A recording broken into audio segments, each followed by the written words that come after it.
Friday. You know what day it is. Y'all know what day it is. Let's go. 97 TV. You did.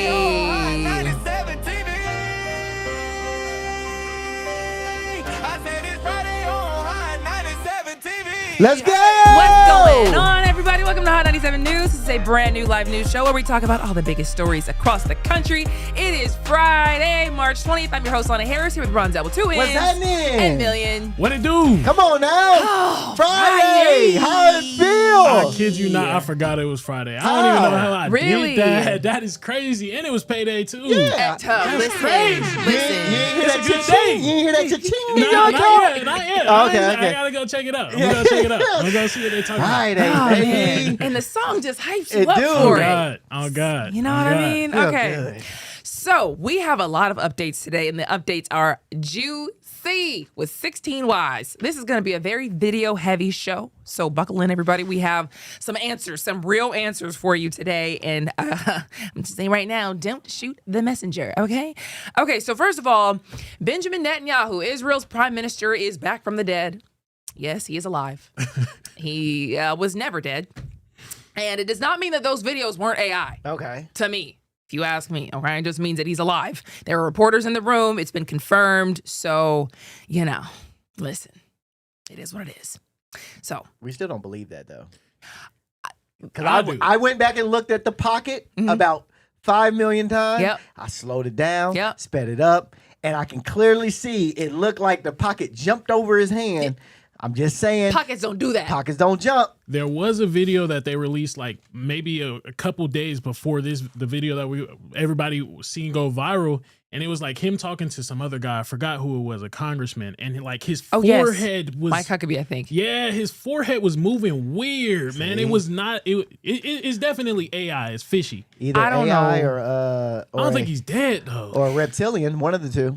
You know what I mean? We don't Or a know. body double. Or a Listen, body we double. go Hey, look, we can spin this narrative how we want to spin it now. Yes. So obviously the rumors are still going on, but look, again, there were reporters in the room. He's alive. So he said a lot in that press conference that he gave. First of all, he said not only did he want to debunk you people thinking he wasn't alive. And again, I'm one of you people. I'm not gonna lie. I definitely thought the AI videos were suspect. But he also said that he heard that y'all have been saying that Israel dragged the U.S. into the war, and he says that's not true. And so here is what he said about it. And I want to close these opening remarks with one other fake news, and that is that Israel somehow dragged the U.S. into a conflict with Iran. Does anyone really think that someone can tell President Trump what to do? Come on.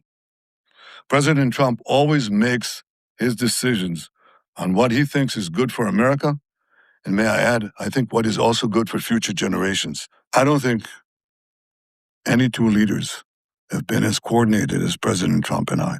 He's the leader. I'm, his ally. America is the leader. Israel is, as the National Security Memorandum described us, the model ally. That's how they call him, the model ally. I was like, now that man is a smooth talker. Yeah. So humble of him, isn't it? It's Listen. just so humble. If you know about the laws of power, that man is clearly well read in the yeah. laws of power. No, for sure. Video still looks kind of fake to me. Not gonna lie. It still looks a little green screenish. You know what I mean? That's all I'm saying. Oh, So man. what he was saying though, I mean, do you think that that's accurate? That we got into this? We're the ones that's leading the charge in this whole entire thing.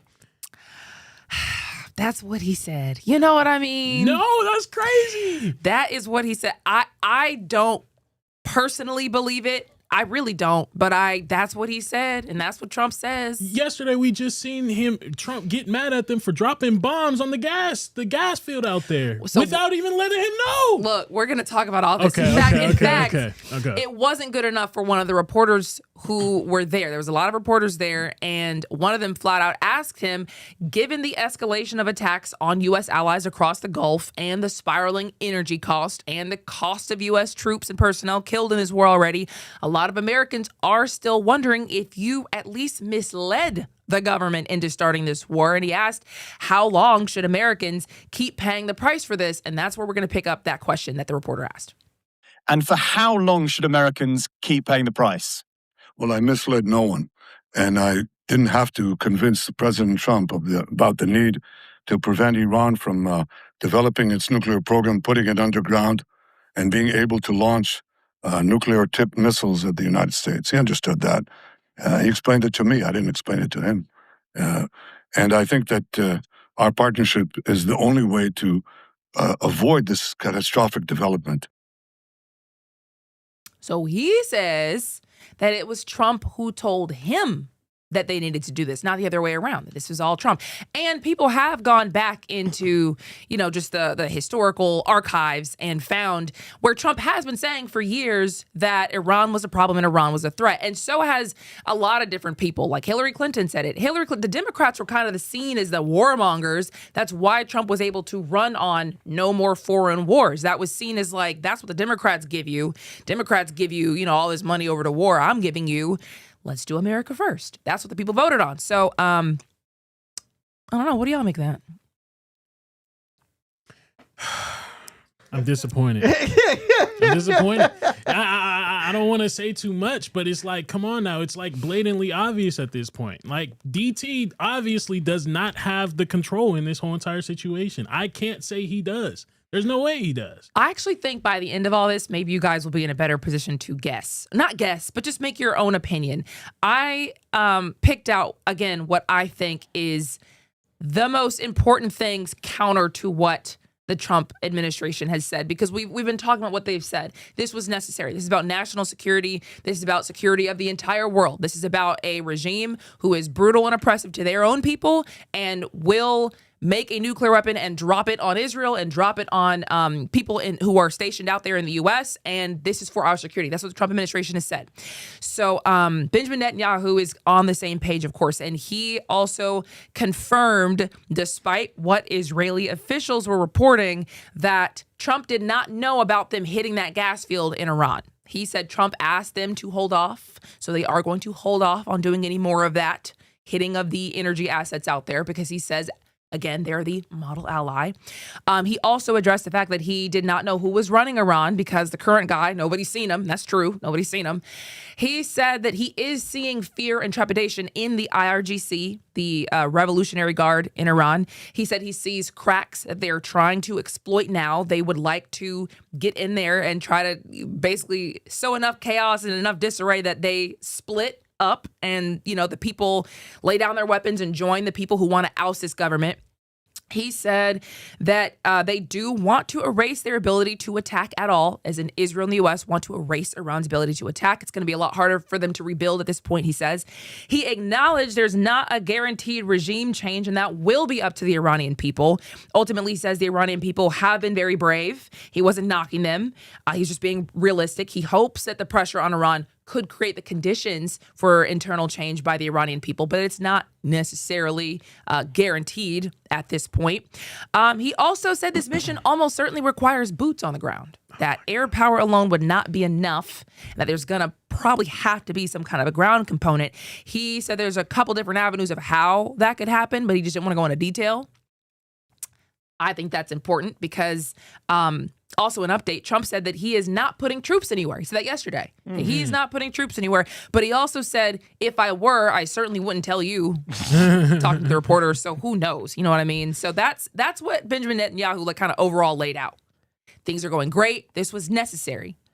Couple other things I thought was interesting. And actually, I'm a little surprised that more people aren't talking about this, because this is going to let you know how he's thinking. This is the kind of ally that America has. This is his own words. Benjamin Netanyahu said he's actually not trying to be moral. Here's him saying that. If people want to be naive, then they don't see the kind of world we're living in. In this world, it's not enough to be moral. It's not enough to be just. It's not enough to be right. So after that, he said that there's an author he admires who he considers as one of the greatest writers of the 20th century. It's a historian. His name is Will Durant. He said that he highlighted a quote from one of Will's books that I think it's important to hear because it tells you a lot about how these guys operate. He also wrote The Lessons of History, very brief, 100-page book, in which he said, well, history proves that, unfortunately and unhappily, Jesus Christ has no advantage over Genghis Khan. Because if you are strong enough, ruthless enough, powerful enough, evil will overcome good. Aggression will overcome moderation. So you have no choice. If you look at the world as it is today, you have to be blind not to see that the democracies led by the United States have to reassert their will to defend themselves and to oppose their enemies in time while there's still time, before the jarring gong of danger wakes them up and wakes them up too late. Again, I try to give you the long quotes because I don't want to take them out of context. What are you clapping for? What are you clapping for? Thank you for showing your true colors. Oh, okay. Thank you for showing your true colors. He basically, man, what are we talking about here? Now we can actually get somewhere. Now at least I know where you're coming from. Exactly. You're out there and letting people know you're not gonna be moral. Exactly. You ain't gonna choose the moral high ground. Exactly. And I'm saying that's okay. That's smart. I just appreciate you coming out there and saying it. Now you can't play the victim. Now I don't want to hear any more victim roles from Israel. You are telling us here and there, right there, you are not being moral. You cannot play the victim role anymore. He explicitly said, in case you missed it, Jesus Christ has no advantage over Genghis Khan. Genghis Khan built a whole empire after conquering a huge part of Asia through military campaigns. And he's saying Jesus Christ has no advantage over a guy like that who can show brute strength and get what he wants. So that is what the guy who is over this whole effort on the Israeli end thinks. Here's the thing. He's not wrong. I hate to break it to you. He's not wrong. When you think about everything that goes on in life, period, evil always wins. Evil, it always prevails in the long run. Yes, good may take over at some point, but evil and people that don't have morals and don't stick to a moral code will always rise above people with moral codes. Look at the saying, the good guy always comes last. Mm-hmm. You know what I mean? That's just what it is. And it sucks to hear that, but he's not wrong. So, I mean, again, this is how these people operate. This is how you can look at what happened in Gaza. I'm going after Hamas, and going after Hamas, I'm killing tens of thousands of Palestinians. I don't need to operate with morals. I need to eliminate my enemy. It makes everything make sense. Some people will support that. I personally think that Jesus Christ is stronger than Genghis Khan. Amen. So I mean, I personally, I don't want to like just accept that that's how leaders just get to talk. Because again, he is not on the front lines himself. For sure. You are saying this with other people's lives on the lines, and I don't personally think that's cool. I don't think it's right. I would personally like to see diplomacy take charge over just brute strength, but I'm just one person, and you know. Well, here's the thing. Yes, it would be great to see, everybody talk it out and do it the morally correct way. And hey, let's just have a conversation. But again, in actuality, that doesn't work. You know what I mean? We can sit here right now and talk all day and be like, yo, man, I don't want to fight. I don't want to fight. But if one of us feels that much animosity, I'm going to hit you. You know what I mean? So it's like at that point, and yes, it does suck. And I do believe that Jesus will, prevail over everything. But we live in a reality world. We live on earth. And it's like, we only can do what earth people do and what humans do. And right now, evil is the thing that humans do. Like, I mean, it sucks to say that. I mean, we have to come to that reality and to that point to where it does suck, but evil wins. I think evil wins if you let it win, and if you hear something like that and you accept it as just like it is what it is. I think that, yeah, absolutely. If people stop trying to fight against evil, evil absolutely will win because nobody's even opposing it. And at that point, maybe Iran does decide to put a nuke on something and send it over here to the U.S. because evil wins. North Korea could send something over here. Evil wins. At what point do we all stop killing each other because evil gets to win? At some point, we all have to decide, what if we did things diplomatically and didn't let evil win? Because where does the killing stop at that point? 100%. So that's what I'm saying. I'm not going to sit up here and say I back that whatsoever, but I do understand that other people might. And at least, again, it lets you know how these people are operating. This is the mindset of our ally. Unfortunately, when you operate in a good light or things like that, you end up being consumed by the evil. The evil has the power right now. And if you want to fight the power, you have to meet them where they are. It's unfortunate to say, but this is how Gaza ended up. I mean, you can fight back all you want. You gotta fight fire with fire. That's basically what you have to do in this world. And I hate to say it, because my girlfriend talks about it all the time. Why can't we be peaceful? Maybe it's just women. Maybe women should run the world. I say it all the time. Maybe women should run the world. I say it all the time. Because as a guy, I'm just like, yo, if somebody popping off, you got to pop off back. I'm going to meet them right where they at, because it's only so much talking you can do before that person actually goes, bro, I'm tired of talking. Let me hit you. You know what I mean? And yes, I would love for people to be like, yes, you have to meet evil where it is. But I also agree with you, though, Lana. I don't agree with evil. Like, I want that to be clear. It kind of sounds like both of y'all are, but you're entitled to your opinion, though. But here's the thing. I'm not agreeing with it. I am understanding that I'm being a realist and understanding that you could be the greatest person in the world, but that overshadows. I mean, that will get overshadowed by somebody being the worst person in the world. It always happens. Let's just go back to the peaceful protest and this, that. All that gets overshadowed by evil. It always does. I hear you guys, but at the same time, if everybody in the world took up that stance, we would constantly all be fighting. We would constantly all be dying. We would constantly all be warring with each other and trying to conquer each other, and there would be no just peace if everybody thought like this. So that's what I'm saying. We either try to get off the train and stay off that train, or we accept that some people are going to be on that train and there's nothing we can do about it. I personally think we should try to get off that train. But that's what I'm saying. This is how they're operating. This is how the U.S. and Israel right now, as allies, are operating with the vibe that we're not necessarily taking morals into consideration here. For sure. So, Lana, real quick question. If, say, somebody was being evil and choosing the evil road and they're impeding on your rights, what do you do in that point in time? Like, what are you supposed to do? Okay, so what I'm saying is you don't just let evil go unchecked. You can't just do nothing. You have to. What I'm saying is you try to be diplomatic, I would say. Like, you have to go at it of how do we get off? Again, if you want to be as evil as you want to be to me, and I want to be as evil as I want to be to you, and let's say we're both in two different households and we both have kids, and I'm destroying your garage, and then you come and you burn down my grass, and then I go and throw some rocks through your windows, and you come to my house and you destroy my front door, and I go back to your house. We could do this all day. Let's see who can out-evil each other, while the kids in the house are like, my God, can y'all talk, please? Dear God, because I don't want to live like this. So that's what I'm saying. How many times do we out-evil each other before we got to get off that train?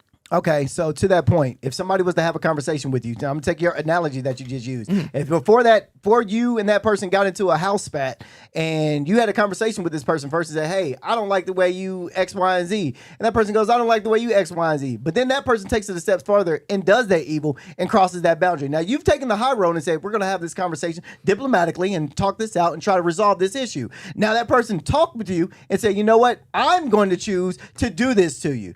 Now, you can either do another diplomatic road and say, I want to talk to you some more, or you can meet them where they're at. You know what I'm saying? I think that's the point that me and Amelia are trying to get to, is that even if you have that diplomatic conversation and say, hey, let's not do this, let's not fight, let's not do this, and that person still goes, no, I want to fight you. And you go, no, I don't want to fight. Yeah. Okay, I don't care if you don't want to fight. I'm going to hit you. Boom. Now what? You turn. Right. But then they still hit you, and you still get beat, and then you get beat up for taking the high road. You're giving Iran's side of it. Iran got attacked first. They didn't attack first. So you're giving the argument for why Iran is now going hard right now. you're on that side of it. Okay. Because they didn't start this. The U.S. and Israel did. They have the right to do that, though. So that's where I'm saying, like, but then you're against the U.S.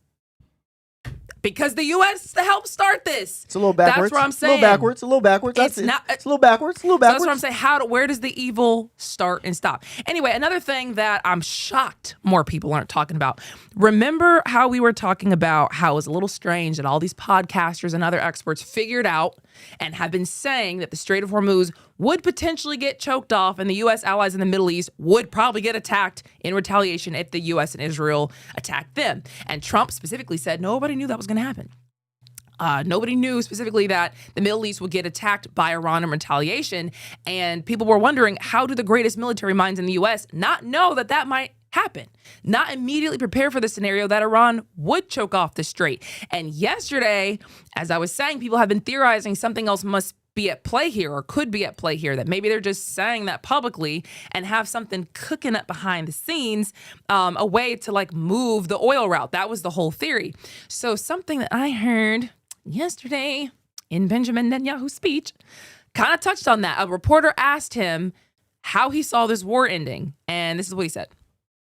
Then once we achieve our goals, then I have argued, I think, and Americans understand this very well because we're real partners. I think that what has to be done is to have alternative routes. Instead of going through the choke points of the Hormuz Straits and the Bab el-Mandeb Straits, in order to have the flow of oil, just have oil pipelines, gas pipelines going west through the Arabian Peninsula, right up to Israel, right up to our Mediterranean ports, and you've just done away with the choke points for forever. That is definitely possible. So I see that as a real change that will follow this war. He's saying, what if we made a new oil route that doesn't go through Iran? It goes through Israel. And the choke point be where the Israeli side is instead of on that side where Iran is. And so some people kind of hear that and think, okay, maybe the idea here could have been we let the Strait of Hormuz get as painful as possible for people to where they start supporting the idea of moving it away from there and over to the Israeli side. It does make sense. To move it over to the Israeli side? It makes sense of how that could have been potentially. They'll never say, this is just me talking, speculating, whatever. This is not like a real thing. This is just saying, a lot of people have been asking and wondering why more wasn't done to protect the Strait of Hormuz before all this happened. If you guys know you guys are going to attack, as you're saying, you're going to protect the U.S. and protect Israel and protect the world from Iran, the threat that is Iran. Why did you not do something that would protect the Strait of Hormuz immediately? Where was the plan for that? And they were saying, oh, we did. We knew. We didn't know. We knew. We didn't know. We didn't know what they were going to do. But it has gotten quite painful for people. Oil prices have spiraled out of control. Oil tankers have blown up. People have lost money. People are wasting money on just needlessly expensive gas. So now they're thinking, what if we move the oil route and make a whole new oil route that goes through Israel instead? That would be very beneficial for a lot of different people. And right now they're physically feeling why something like that could be beneficial. So some people might hear that again and say, was the whole kind of goal maybe to make the world realize that we do need to shift the oil route? I mean, we're talking about big moves here. This is not nothing, y'all. Yeah, it's very strategic. It's very strategic. And like, even when you look at the gas field that they even attacked, I think I saw a theory earlier today that they're trying to destroy the Middle East gas and basically make Israel the people that you go to get the gas from, because they have like a huge it's called the Leviathan gas field out in Israel that they kind of stumbled upon. It's like recent in like 2019 or something like that. So it's like, you're going to destroy all these different supplies in the Middle East, make them all go dwindle down. And then you're going to be the main supplier once everything is all said and done. It's actually very strategic. I hate to say it, but it's very strategic. We just sit back and we're just, we don't have any power. So we're just sitting back and watching what these people are doing, It's evil for sure, though. It's evil for sure, though. It's strategic. It's evil. It's what it's what's the word? It depends on who you ask, probably. Like, Iran is clearly our adversary. Do we want such an important route being just right there? Do we want the world to have gone through such pain to get it moved instead? Was that the goal? Is that right? Is that evil? Is that strategic? What are we talking about? You know what I mean? Like, it all depends on who you ask. I'm just letting you know what these people are doing. Yeah, sick. Okay, so we also got some real answers about the U.S.-Israeli-Iran war out of the Tulsi Gabbard House hearing. Remember how we were talking about yesterday? We was probably going to get something a little splash, a little juicier, and we did. This is going to take us into the next half hour because we don't have enough time to talk about it right now. But basically, Tulsi Gabbard, again, is the director of national intelligence. She's over America's spy agencies. And they do this meeting every year. It's an annual thing. It wasn't a surprise. And it just happened to be that we're going through all this stuff right now. The counterintelligence guy, he steps down and we're at war and everybody's got questions. So she's there and the CIA director is there and FBI director Kash Patel, he's there. They're all in front of Congress right now having to answer about security. And so that is what we're going to talk about. We got, again, two really interesting things that I feel like I saw come out of that meeting. And we are going to get into a lot about that, a lot more after the break. So stay here. We'll be right back.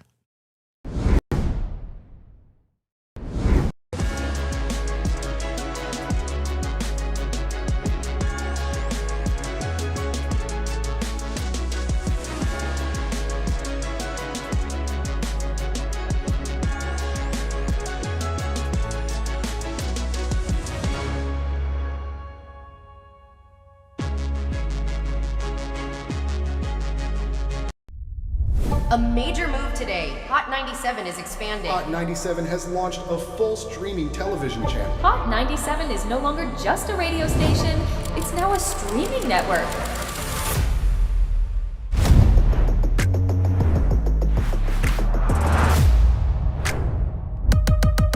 Welcome to Hot 97 News. Let's dive into the news because the news has been newsing. Hot 97 Mornings with Merrill. We got Shiny Culture in the building. Leah Bell in the building. Good morning. And DJ Cass One. You know what it is. You know how I get down with the Funk Flex energy, baby. Let's get it, Flex. Nobody don't want no smoke. Wow, it got spicy real fast. Here for it all. We're here for it all. Let's go. Mariah Carey takeover. The people made it happen. Yeah. I'm coming around to all the classrooms and we turning up. Good morning, students. My name is Wale. Aren't you supposed to be in class? Wale, where are you supposed to be? Oh, man, you supposed to be in class, man.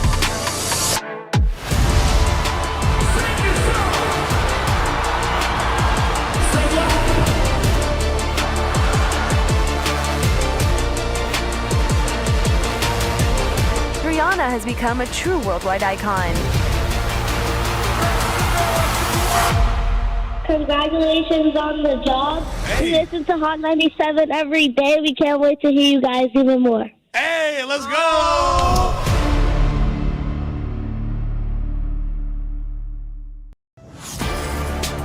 Get ready. The legend is on your screen. Funk Flex, the man who defines hip-hop, is bringing the heat from the radio booth to your TV. Where's my camera at? That's my camera? All right. The biggest beats, the hottest freestyles, and that classic Flex energy. Bars are back. Now in your living room. Don't just hear it, watch the movement. Funk Flex, now on Hot 97 TV, Mondays and Fridays at 7:30 p.m. The voice and attitude you love, now on your screen. I love this. Nessa brings her unfiltered energy, real talk, and celebrity interviews from the radio to your TV. Moment. It's the same Nessa you know. Bold, funny, and always keeping it real. Catch Nessa, now on TV. Damn, that was deep right now. Tuesdays at 7:30 p.m. and Fridays at 7 p.m. Only on Hot 97 TV.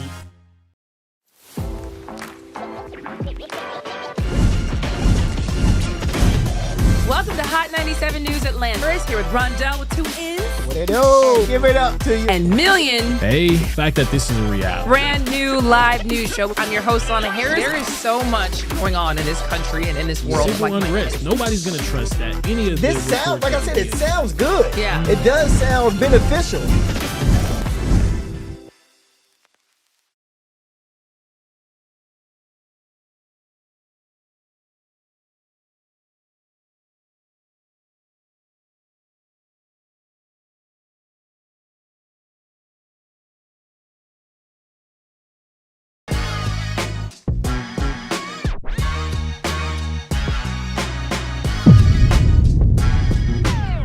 Alrighty, welcome back to Hot 97 News, everybody. Okay, so when we left, we were talking about how we got some real answers about the U.S. Israel-Iran war out of the Tulsi Gabbard House hearing. Tulsi Gabbard is the Director of National Intelligence. She's a head of America's spy agencies. She was in a hearing talking to lawmakers under oath, which means she couldn't just, lie and just say whatever she wanted to the news. She had to actually tell what the truth is as she knows it. So we finally got answers to 2 major questions. Was Iran really an imminent threat? And what are Israel and America even doing in the war? Because it seems like they kind of had different objectives. So another thing actually that was explicitly said was that Congress and the American people really still don't know what the actual goals are here based on what's happening, because they have been clear about what they say the objectives are. But just follow me here because we're going to weave through all this. So Representative Juan Castro, who's a Democrat, laid it out. He said, "We've been told that Israel was going to strike Iran regardless of what the U.S. wanted, and that doing that would trigger Iran to retaliate against U.S. forces in that area." He says instead of telling Israel to stand down, the president joined the war. He said the president has said that he wants a deal and that Iran wants to make a deal, but the terms aren't good enough yet. Yet Israel just killed that Ali Larijani guy. Remember, we were talking about him. He would have been the person to negotiate a potential agreement with. In fact, the president has said, he's like, we're just, everybody's dying. We want to make a deal, but nobody alive left to do a deal with. The president explicitly said that the United States did not want to strike Iran's energy infrastructure because he said rebuilding it would take years. Yet Israel struck the South Pars gas field, which is the world's largest natural gas reserve, and that led to Iran attacking Qatari gas facilities, and it sent oil prices spiking again. So he said, we're in charge of the war with an ally who seems to have different objectives than we do. And Castro then asked Tulsi Gabbard, what does the intelligence community think Israel's goals are at this point, and do they align with ours? Here's that part. Are the goals aligned? The objectives that have been laid out by the president are different from the objectives that have been laid out by the Israeli government. So I want to ask you, to the best of your knowledge, do you know whether Israel is supportive of the president's call to make a deal with Iran? I don't know the answer to that. I don't know Israel's position on that. And to what do you attribute Israel's decision to strike Iranian energy infrastructure, despite President Trump's call to keep those facilities off limits? I don't have an answer for that. You get that look. Yeah. Oh, you ain't got an answer. So they ignored the president. Do you agree with that? I'm not privy to any of their deliberations or what went into their calculus. Okay, so then he asked everybody else at the table. Remember, this is a panel of our top intelligence personnel, and this is the moment with the CIA director. Can anybody else at the table provide any insight into that? I guess I'm not sure what the question you're asking, Congressman. Well, do you know why Israel decided to strike that infrastructure despite the fact that the president said it should be off limits? I wouldn't speak for Israel. And what do you guys know? We're at war. What do you guys know? Finally, somebody asked. Facts. You guys are the ones who are supposed to know. Facts. What? I apologized yesterday and I said that Trump was getting some sources or some intelligence from outside sources. This isn't too far-fetched. If the CIA, our central intelligence agency, is saying they don't know what's going on. Trump, how does Trump know what's going on? Who's talking to him then? If y'all don't know. Flat out. What? It's a good question. Oh my God, this is sick. He was so fed up too. He was like, "All right, now which one of y'all? Give me an answer. It was who that knows pause. something? Who knows something? I'm tired. Who knows something, bruh? Because we're at war. We're at war. What do we know? And we need answers. And that look, that's when when you get in trouble. And mama just look at you like, bruh. All right, you got this much more. You know what I mean? And so then on the topic of, was Iran really an imminent threat? Representative Jimmy Gomez, also a Democrat, made a really good point. I will say, I watched it. He seemed like he was a little nervous. He was a little fidgeting, but he also laid it all out. He said, and he was talking to Tulsi Gabbard at this point, last year you said Iran was not building a nuclear weapon. And Trump said he didn't care what you thought. And I remember that. That did happen. That was right before America and Israel attacked Iran for the first time and obliterated their nuclear program and dropped those B-2 bombs on them because they had decided that Iran was really close to building one, and this was not long after Tulsi Gabbard had just told them that they weren't. So Trump said at the time, last year, that she was just wrong. And, it was what it was. Again, she is the director of national intelligence. Trump says she's wrong. And so he goes on and he's like, then we hear the program was obliterated. And then we hear, well, actually, it was only set back a few months. And then we hear, oh, they're weeks away from a nuclear weapon. And then another lawmaker said, actually, they're a week away. So everybody's like, no, how is all of this possible? This all can't be true at the same time. But Tulsi Gabbard testified that based on U.S. intelligence, Iran was not rebuilding their nuclear enrichment facilities that the U.S. obliterated last year. That's what she said under oath. The Iran was not rebuilding those nuclear enrichment facilities. And regardless of all the information that seems to be pointing in the opposite direction, she said Trump is the only one who can determine if there's an imminent threat. That's what we talked about yesterday. The president is the one who can determine if there's an imminent threat. So Gomez then basically said, well, what do we even need you guys for then? And here's him saying that. That if the president can determine and ignore what you're doing, why do you guys even have a job? Why do you even advise them?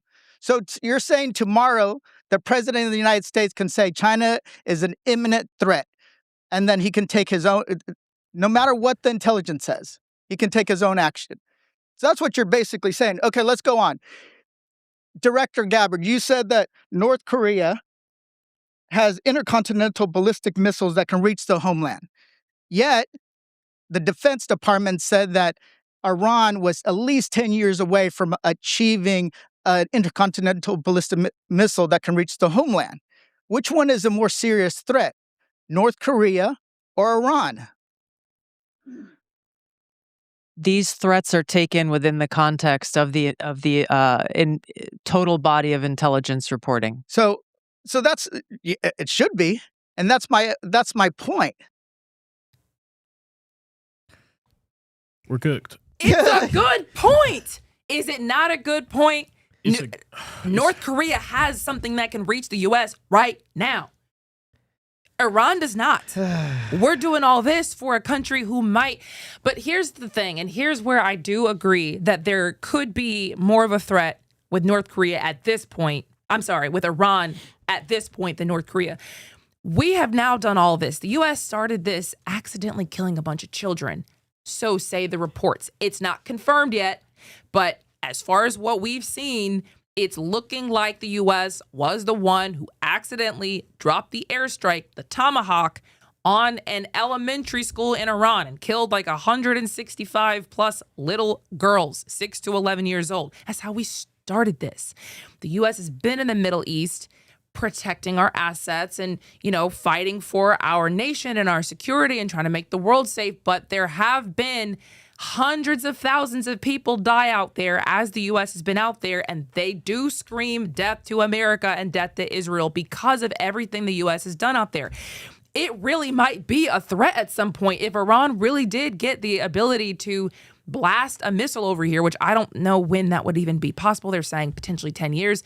Would they at this point? I mean, they do probably hate the U.S. for real at this point. Like, you got to be, realistic about it too. That's why it sucks. And just the history of it is the history of it, and why I wish diplomacy could reign, because they have now a good reason to want to attack and hurt us too. That's why it sucks, bro. Mm-hmm. Now we're gonna use whatever retaliation that they have as an excuse to keep on fighting them. Now it's like we have to. It's like, yeah, it's just an endless loop at this point until somebody ends up destroying one another. Or they stop and talk about it. Because again, we can out evil each other all day, but at what point does it come to an end? Not as long as our partners over there keep on doing that evil stuff. Come on now. As long as our partners over there keep doing that evil stuff, hey man, we're always gonna be bickering and going back and forth.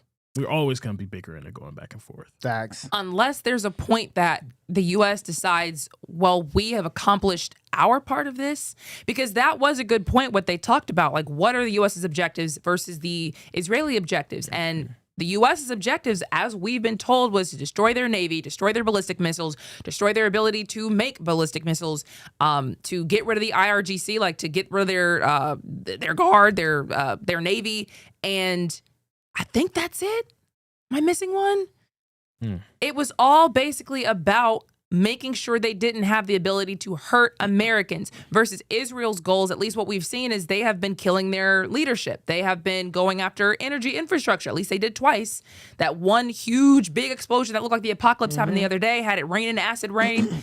And then this one here against that South Forest facility. So they're not the same objective. How do we get off this train? We're at war with a country who has a different objective than we do. At what point does it end? Who's to say when it ends? At what? I think they're legit questions. Yeah. My biggest question is this. Yeah.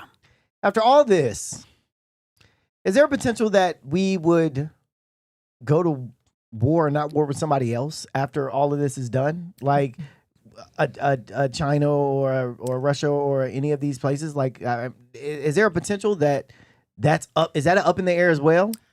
Well, they've already said that they have their eyes on Cuba next. I don't think that's not a war. That's not really. Yeah. I don't know the answer to that question. I do know that they've just asked for $200 billion, $200 billion with a B, and this war is supposed to be over. So why do we need $200 billion for a war that's already over? What do we need $200 billion for a war that we are winning? And we don't need troops. We're not planning to send troops. I also want to tell you, what do you need the money for? And they're saying they need to basically replenish all the stockpiles of things that we have just used on this war. For what? For what? Okay, now. Because after Iran, we have eliminated the biggest threat to ever be a threat. So why do we need that? Why do we need that extra stuff? What are we gonna do with them? Where are we gonna go? Okay. For what? That's what I'm saying. Where does the evil end? How do we use it to take great? I mean, it's. So maybe my question is like a little like out there a little bit. You know what I mean? Like almost like. The only person that knows who we attack next, apparently, is Donald Trump. Yeah. Because he's the only one deciding if things is an imminent threat. No matter what the intelligence community says about it. No matter what they say. True. That's not nothing. That's kind of a big deal. Oh, man. This is huge. So, again, if you ask the Trump administration, they had to do this. This was all to protect Americans, no matter if it was next week, 3 weeks, 6 months, couple years, no matter what the timeline was. Iran, they claim, was going to attack the United States at some point if they could. Of course, they don't have anything that can reach the United States right now, but they would if they could. And they definitely would go after U.S. assets in the region, and they definitely would go after Israel, who is America's greatest ally. So this all goes and flows into the Joe Kent guy. Joe Kent was that counterintelligence official who stepped down saying it was not imminent. That was what he said. And of course, the Trump administration then said, like, this guy is he doesn't know what he's talking about. But he left because he said he couldn't support this war.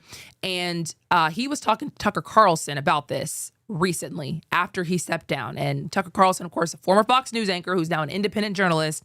Tucker's getting a lot of flack these days for the people he's interviewing and the side he's taken. I will just say that.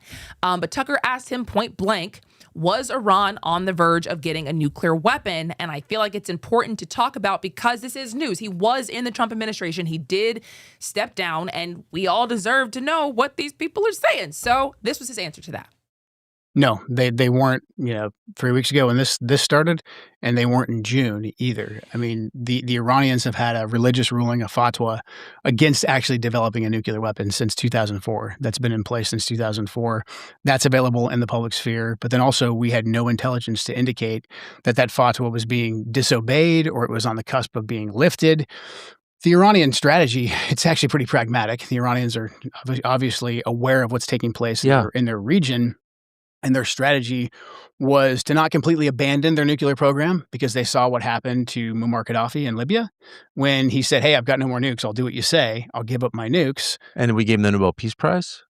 Yeah, we regime changed him, and he was, executed by his own people in the most horrific way. Look, I've got no love for the IRGC. I've got no love for the Iranians, but you've got to realize, just to be clear, if you want it to end, in case you're tuning in now, you fought their proxies. I fought their proxies.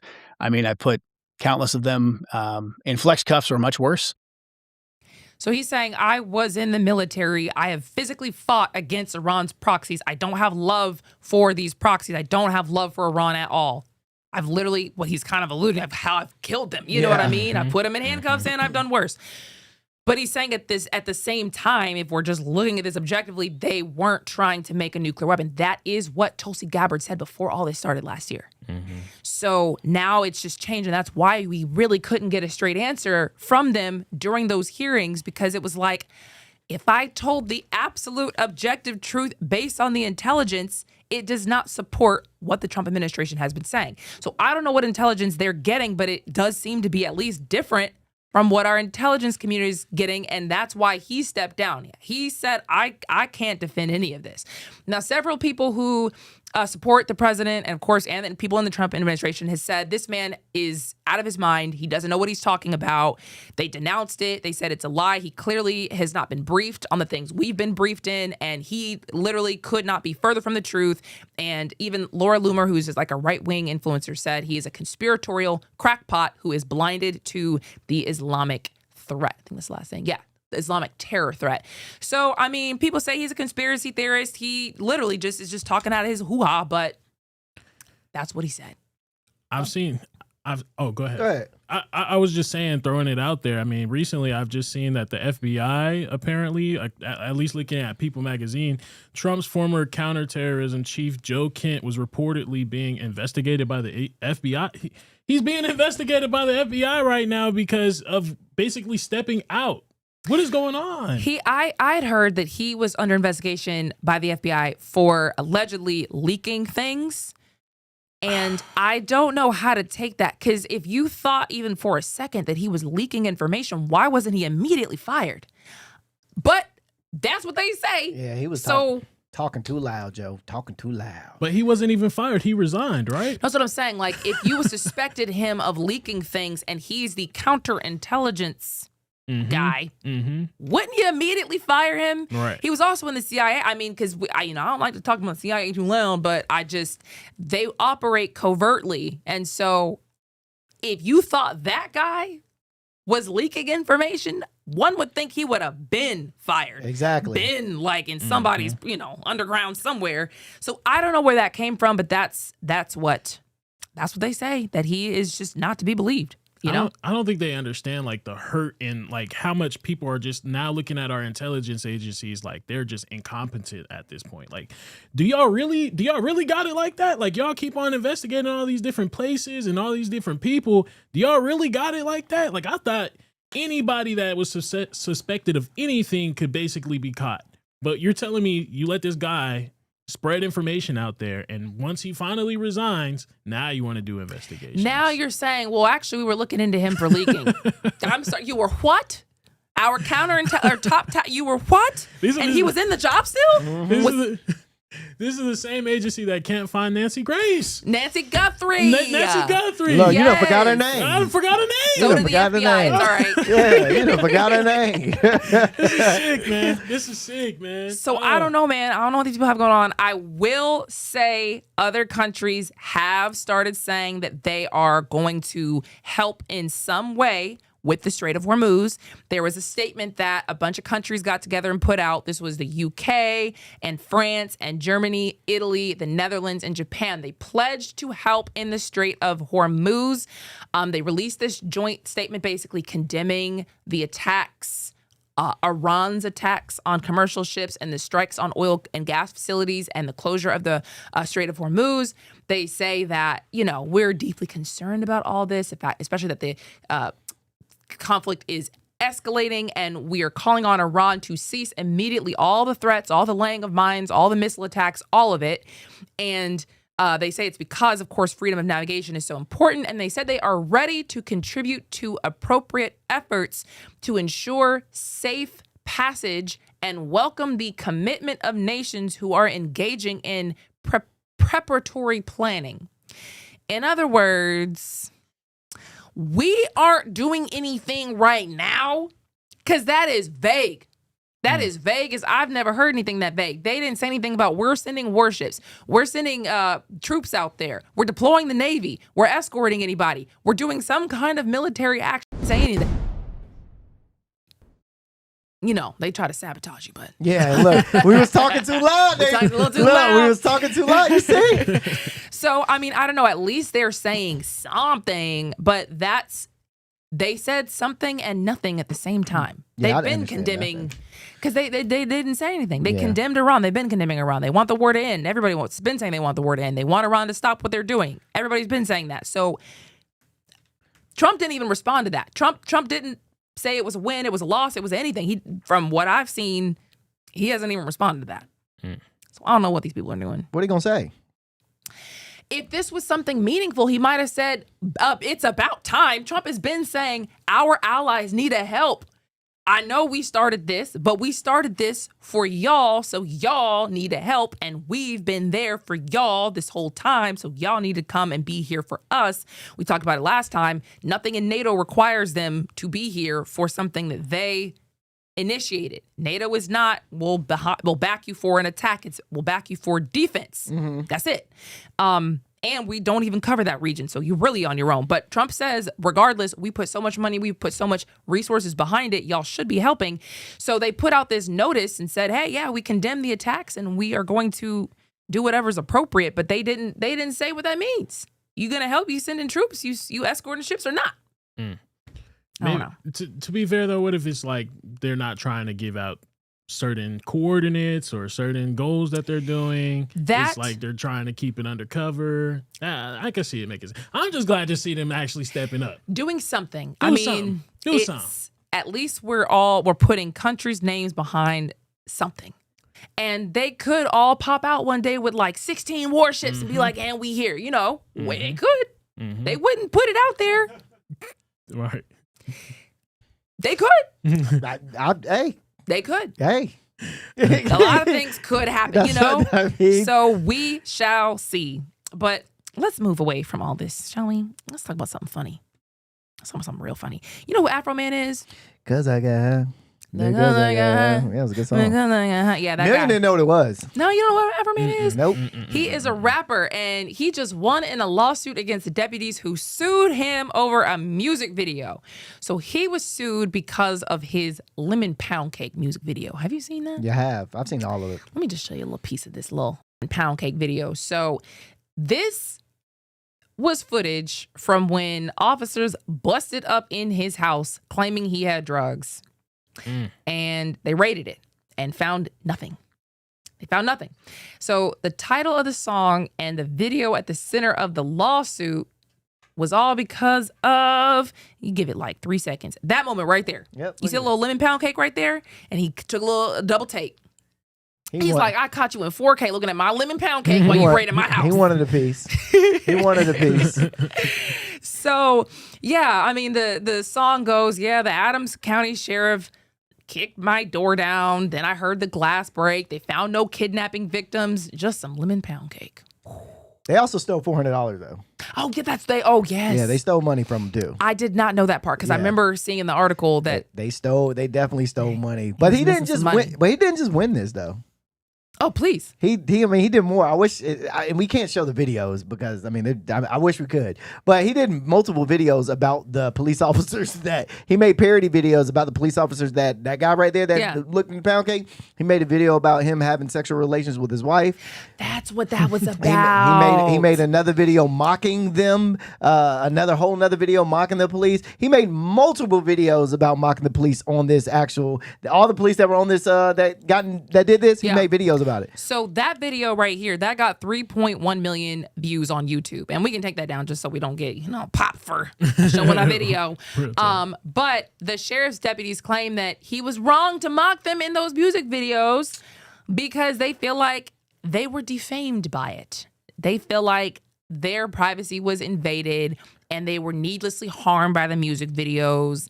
And that is why they sued. They filed a civil lawsuit back in 2023. And on Wednesday, the jury in Ohio said, no. No, we ain't be able to go for that. That is a win for Afro Man. Took them less than a day, actually, for the panel in Adams County to be able to, be found that they don't have a case here. Flat out. And, then he was popping off on Instagram. He was like, yeah, we did it, freedom of speech. Because that's was his argument. I'm allowed to do this. Y'all made the mistake. Talking about privacy. Everything that we just did in these music videos was based on y'all's mistake. Yep. So that's what you should blame yourself for. But yeah, one of them was like, oh, my kids are seeing all these videos and they're accusing my wife of having an affair with Afro Man and, this is harmful, blah, blah. He never answered the question in the deposition if his wife was having an affair or not. When they asked him the question, the guy was just like, I don't know, ask him. He just kept deferring it. So who knows? Afro Man might have did it. We don't know. I mean, Finally, before we leave you for this hour, Chuck Norris just died. Breaking news, Chuck Norris passed. Yeah, man. Passed in Hawaii, actually. Passed yesterday early yesterday morning he passed. But his family just broke the news today. Literally, I just saw it before getting to this half hour. So rest in peace, Chuck Norris, man. Chuck Norris was, in my high school days, was probably, I don't know if you probably weren't alive then or of age, but there was a thing where Chuck Norris, there was just Chuck Norris jokes for hours. And, Chuck Even Norris on Family Guy, he had like little. Yeah, Chuck Norris didn't do push-ups. Yeah. He pushes the earth down. But Chuck Norris didn't die. He just defeated death, or death finally just gave up. Something like that. He let death win. He let death win. He let death win. We have to go to a quick break, and we will be right back with Atlanta Stories.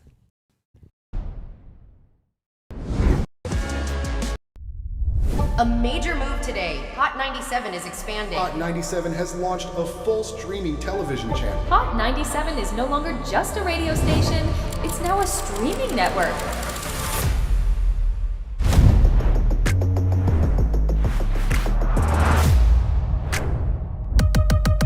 Welcome to Hot 97 News. Let's dive into the news because the news has been newsing. Hot 97 mornings with Merrill. We got Shiny Culture in the building. Mia Bell in the building. Good morning. And DJ Cass One. You know what it is. You know how I get down with the Funk Flex energy, baby. Let's get it, Flex. Nobody don't want no smoke. Wow, it got spicy real fast. Here for it all. We're here for it all. Let's go. Mariah Carey takeover.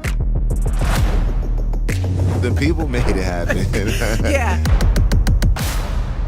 I'm coming around to all the classrooms and we turning up. Good morning, students. My name is Wale. Aren't you supposed to be in class?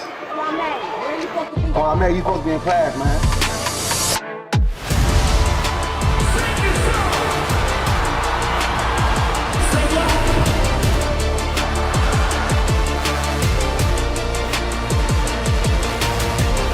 Rihanna has become a true worldwide icon.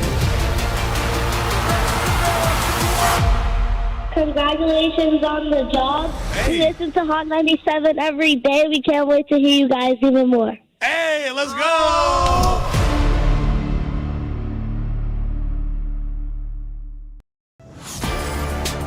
Get ready.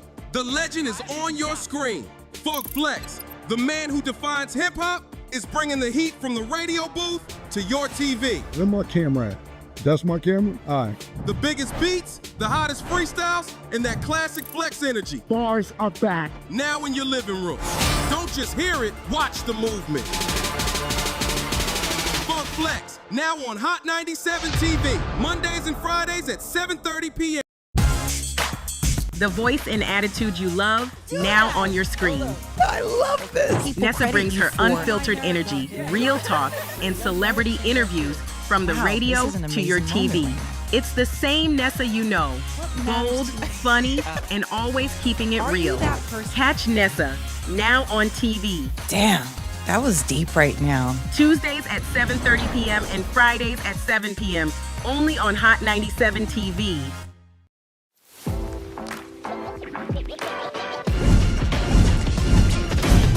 Welcome to Hot 97 News Atlanta. First, here with Rondell with 2 N's. What it do? Give it up to you. And Million. Hey, the fact that this is a reality. Brand new live news show. I'm your host, Lana Harris. There is so much going on in this country and in this world. Civil unrest. Nobody's going to trust that. Any of this sounds, like I said, it sounds good. Yeah. It does sound beneficial.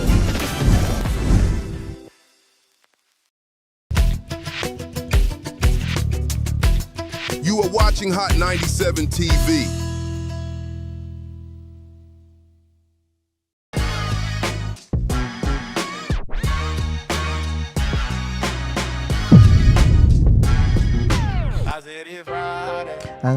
Oh, I forgot about this. Yes, sir. I forgot. I said it's Friday on Hot 97 TV. Hey, man. It's Friday on Hot 97 TV. Hey. Friday on Hot 97 TV. Say it again. Hot 97 TV.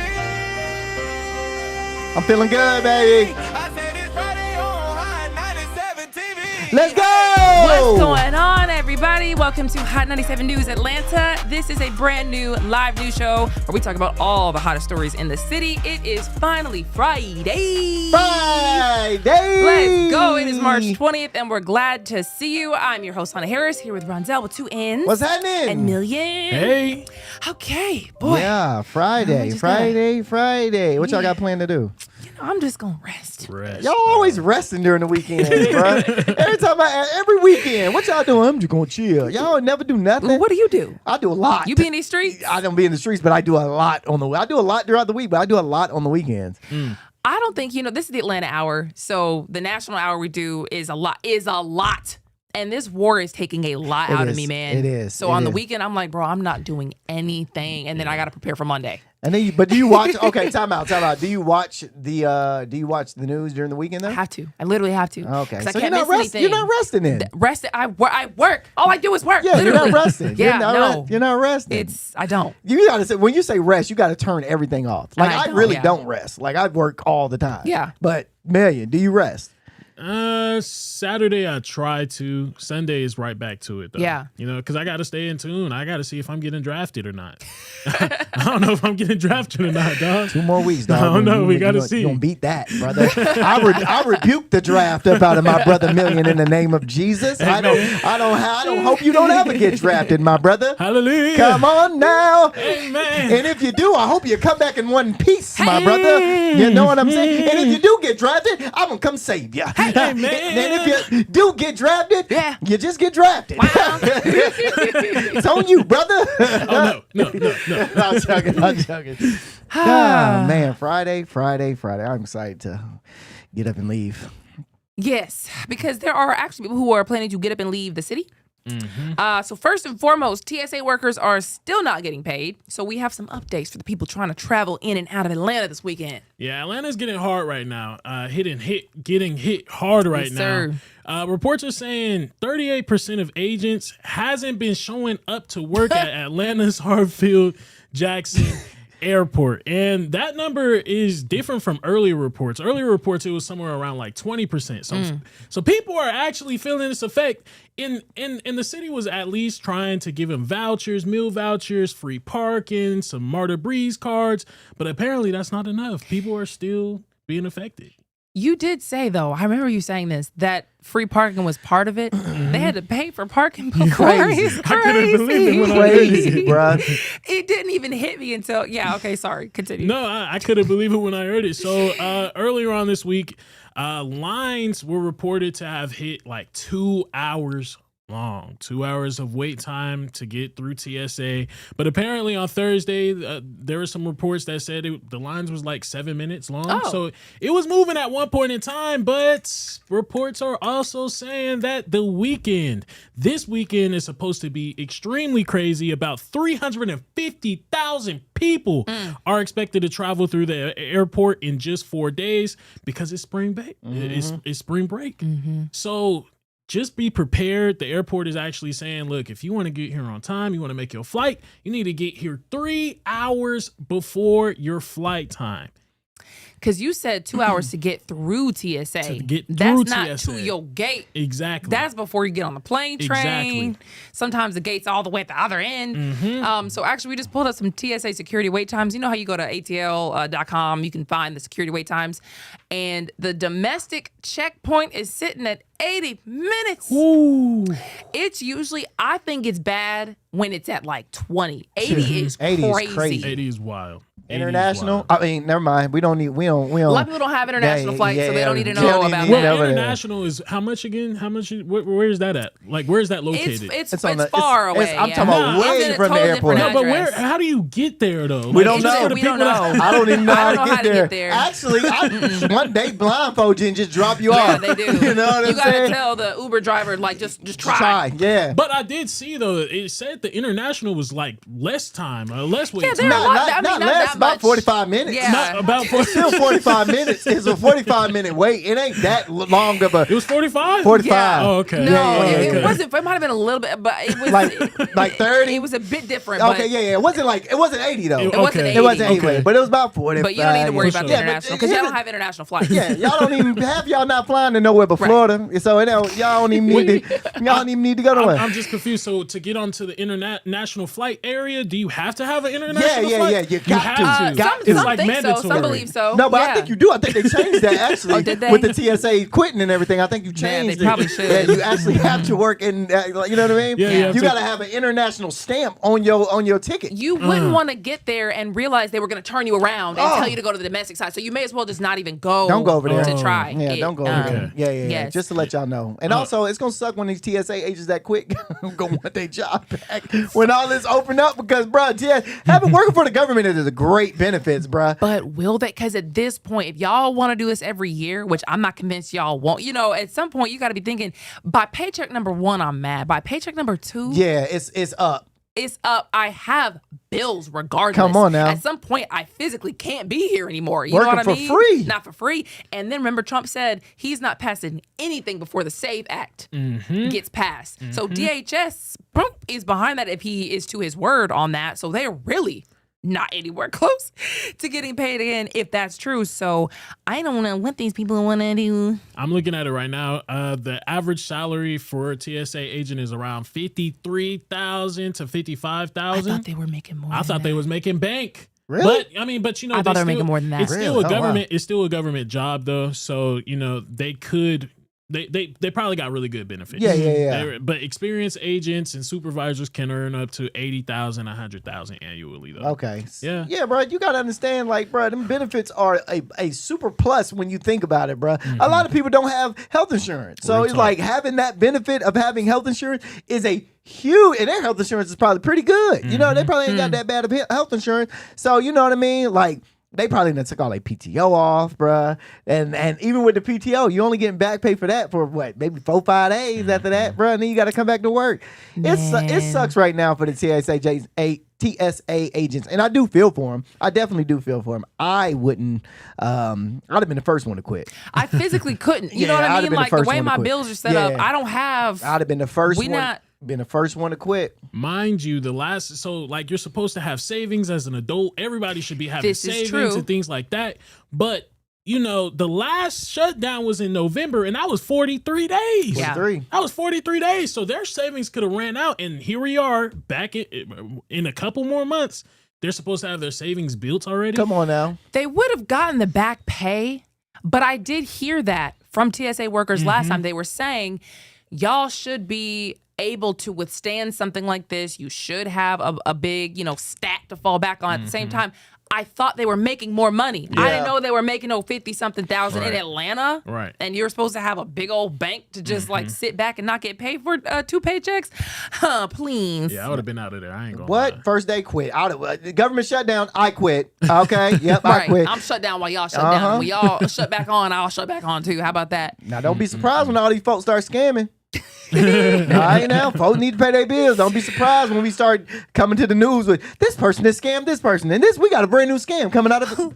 We got a new fleet of APNs. Front up, bro.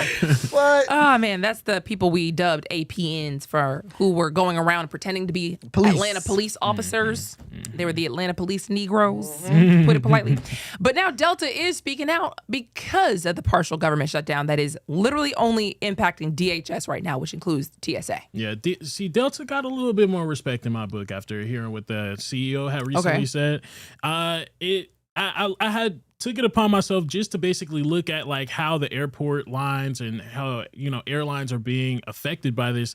They deal with delays that may lead to higher operation costs, fuel burning, crew overtime rates, gate conflicts, and they also have to deal with rebooking costs because some of these people are missing, their flight, so they have to do all types of rebooking and things like that. So all of this is what I'm sure of led to the Delta CEO talking real big in an interview when he was asked about Congress. He said he's tired of seeing TSA workers be used as political chips.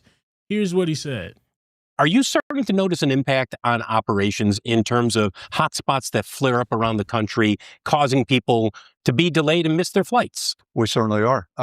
It tends to be more on the weekends. Has tended to be more in the South this weekend. We saw it in Atlanta. It's inexcusable that our security agents, our frontline agents that are central to what we do, are not being paid. And it's ridiculous to see them being used as political chips. So, we're outraged. Being used as political chips.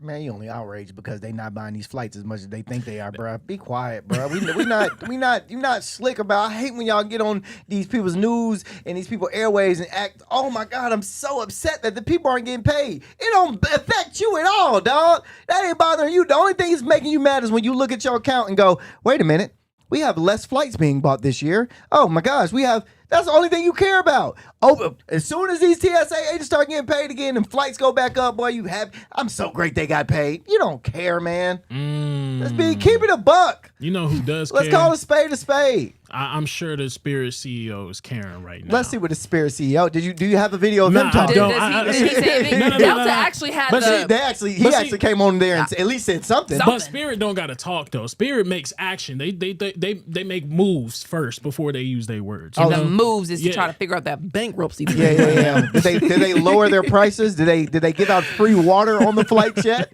Is that the moves? Did they give you guys 2 free bags to check? You know what? I should have looked it up. You should have. I'm sure they're doing something though. I'm sure Spirit they're ain't doing not a nan nothing. But chill. Why you gotta show the tape? They can't see it. Only we can. Nobody can see it. We gotta find a way to show you guys what we can see. Oh, next Delta story, it will be in for sure. So again, the government is shut down because Congress is still in the negotiating phase and they're trying to figure out the budget for DHS and seeing whether or not they want to give X amount of dollars to ICE, see if ICE should be actually held to better requirements or something like that, meet better standards. Is that still what it's about? And that's what they're saying. Because I took it upon myself to just even look at like what updates there is. Boy. And I could not find anything because everything's so confidential. You know what's crazy? That's the stupidest thing I've ever heard. Only because the ICE thing isn't like a problem for real anymore. When's the last time you really saw people protesting in droves of ICE and it just really impacted the communities? I've seen Republicans, to call a spade, I've seen them say, okay, we might be able to be a little flexible on the body cameras. We might be able to, move a little differently. Tom Homan came in and stopped them from doing what Greg Bovino had them out there doing, just like literally terrorizing the community. You know what I mean? He did change it back to where it made more sense. Give us the illegal immigrants who are in your prisons and we'll just get them right there. the ones who are in jail who've done something wrong. We'll get them right there. We don't need to send 10 people out into the community and like piss off the community. So they've already kind of made those changes. So to have people not getting paid at this point for the same reason, they're being used as political chips. They are being political pawns right now, and it's unfortunate. These are our people that, you know, they're literally protecting us on the flight. They're our number one protectors of airport flights. But I also looked it up. You know, Congress during shutdowns and things like that, they can go home. They get to take flights. And mind you, they still get paid. Mind you, the median net worth of someone in Congress, and this is the median, this isn't even the average. The median net worth of someone in Congress is $1 million to $1.5 million. That is crazy. That's crazy. Do you know what their salaries are? Look up their median salary. Yeah. I swear to you, they don't get paid that much. Yeah. They do not get paid that much. Not even close to $1 million. No. I'm sure it differs depending on how long you've been in Congress. Yeah, so some people get paid. I'm looking at annual salary is like $174,000. Not no million. Not a million. Not no million. But their median is $1 million, which is crazy. Net worth, you're saying? Yeah, median net worth. Median net worth. I also found that, you know, when times is tough like this and they can't go through TSA, they may have to use, they may have to use a private jet to get to places. Please. They may have to use private jets. That is so humble of them. They may have to use private jets to get to places. It disturbs my spirit because they are just getting on TV and yammering on about how, the TSA workers, they're not getting paid.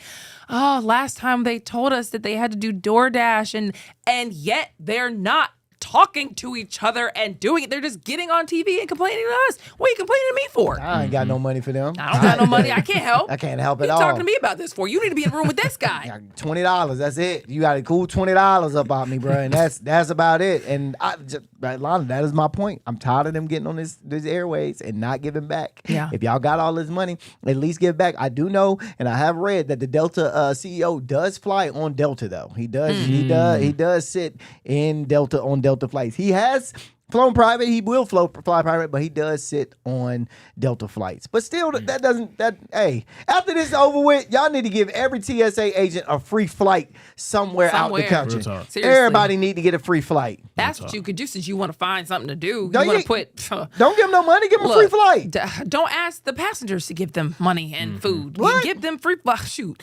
Okay. In other news, there is a woman in Georgia who is being charged for murder after she allegedly took pills to cause an abortion. It has happened. Yeah, so this might be the first high-profile case that tests Georgia's heartbeat law that took effect in 2022.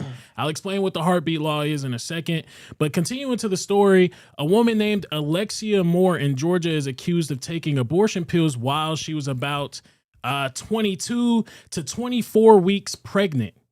So that's wild. According to reports, on the night of December 29th, Moore took 8 misoprostol pills and oxycodone pills. Misoprostol, that's the abortion pills. On the morning of December 30th, she went to the hospital in Kingsland and she was complaining of abdominal pain. Of course, she just took all those pills. Later on that morning, she gave birth to a premature baby girl. The little girl was alive for about an hour before passing away from respiratory distress. The little girl was only like 1 pound, 1 point something pounds. 22 weeks is about 5 months. Yeah. That's quite late. Way over. Way over. And so here's where the actual heartbeat law comes into play, because under the Life Act that Georgia passed in 2022, abortion pills can legally be prescribed only before a fetal heartbeat is detected. So that's usually around 6 weeks of pregnancy. And shawty, like you said, 5 months. That's way past the deadline. That's way past the deadline. There are some exceptions to the rules, though. Doctors generally cannot prescribe abortion pills except for past that deadline, except for medical emergencies, rape or incest, and certain severe fetal conditions. there was a lot of issues with this whole entire heartbeat law in general because people were arguing that 6 weeks is way too early to tell if someone is even pregnant. That's very true. As Right. a woman, I can tell you that is very true. because isn't it that like you can only really tell when you're pregnant only like 4 to 6 weeks after. So you get your period, it depends, every like 4 weeks, give or take. So it can be, a little bit before, a little bit after. If you're not paying attention to it, you might get to like the 6th week and be like, man, have I had my period? Let me go test myself. And at that point, you really just like, oh my God, missed it. And it fluctuates. Like sometimes it's 21 days, sometimes it could be 30 days. Some people get their periods super late. So you literally might not know. That was like some of the criticism with it. 5 months though, ma'am, is wild. I want to say it's irresponsible. I want to say that she was scared, all types of things, but she has 2 children already. Oh, wow. So she knew. It wasn't like she didn't know the vibe. So Moore is in jail and denied bond for now, and her case will move to a higher court where a judge will decide next steps. Prosecutors say her actions caused the baby's death. That's what they're trying to argue. So did she have any kind of medical issues? Like, did she, when she did it, when she allegedly did it, 'cause all these allegations, was there like did her doctor, how did she even get those pills if her doctor? Right. She ended up actually ordering those pills online. And she didn't have a prescription or anything. Really? Yes. She didn't have a prescription or anything. She ordered them offline. And that's just like I said, this is a high profile case at this point because online pills at that. Yeah. No prescription. People do have that conversation about whether or not the online pills should be legal or not. And this is such a tricky conversation because people feel so strongly for and against it. For sure. I think though that like generally speaking, 5 months is an insane time. Like you've missed the window. Yeah, that's too long. You can literally have a baby. I know someone who had a baby at 5 months, and I mean that baby, it's a miracle she's alive, but she made it. You know what I mean? Like you're not talking about just an egg and a sperm together, and then like I just booted it out of there. That's a baby at this point. Yeah. Like it was alive. They said. Yeah, that's a live baby at that point. People like to make the arguments. It's not born yet, but like that's a real heartbeat. Yeah. No, 1,000%, bro. That's crazy. Yes, she's facing murder charges right now. So dang, they got on murder charges. It's even more. But crazy, I wonder bro. if that would have been. Can you look this up real quick, just so we don't? Without the heartbeat law, would it have still been illegal? Like, what was the amount of time before? 5 months may have been illegal no matter what. Like, even without this heartbeat law that put it at 6 weeks. Because I would think that 5 months, no matter what, was a little much. A little excessive. Yeah, so they just gave me like a complicated answer. You Let know me how see. laws be having those loopholes and things like that. Let me see if I can figure out a way to. Because I don't even want to ask y'all, like, because it's such a touchy topic. Some people don't think there should be any abortion for any reason. Some people think it's just a woman's choice, So it's difficult because under Roe v. Wade, abortions was legal up to about 22 to 24 weeks. Okay. So that's why it's kind of dicey. After that point, states could, at that point when the Roe v. Wade was in, there were usually exceptions for mother's health or law. Right. So she was already estimated to be around 22 to 24 weeks. So this is tough, man. Ooh. That is, because that seems, but if that's what yeah. Because maybe she didn't know. I mean, I don't know how you wouldn't know, but 5 months, you think there's a bump at 5 months, right? But see, this said that women could legally obtain an abortion of up to 20 weeks of pregnancy before Georgia's heartbeat law. So that's separate, I guess, from Roe v. Wade. But this heartbeat law specifically put it at 6 weeks, and before it was 20. So even in Georgia, like it would have been illegal no matter what. Right. Yeah. Right. Dang. That's crazy. Well, on that bright note, Let's move on, shall we?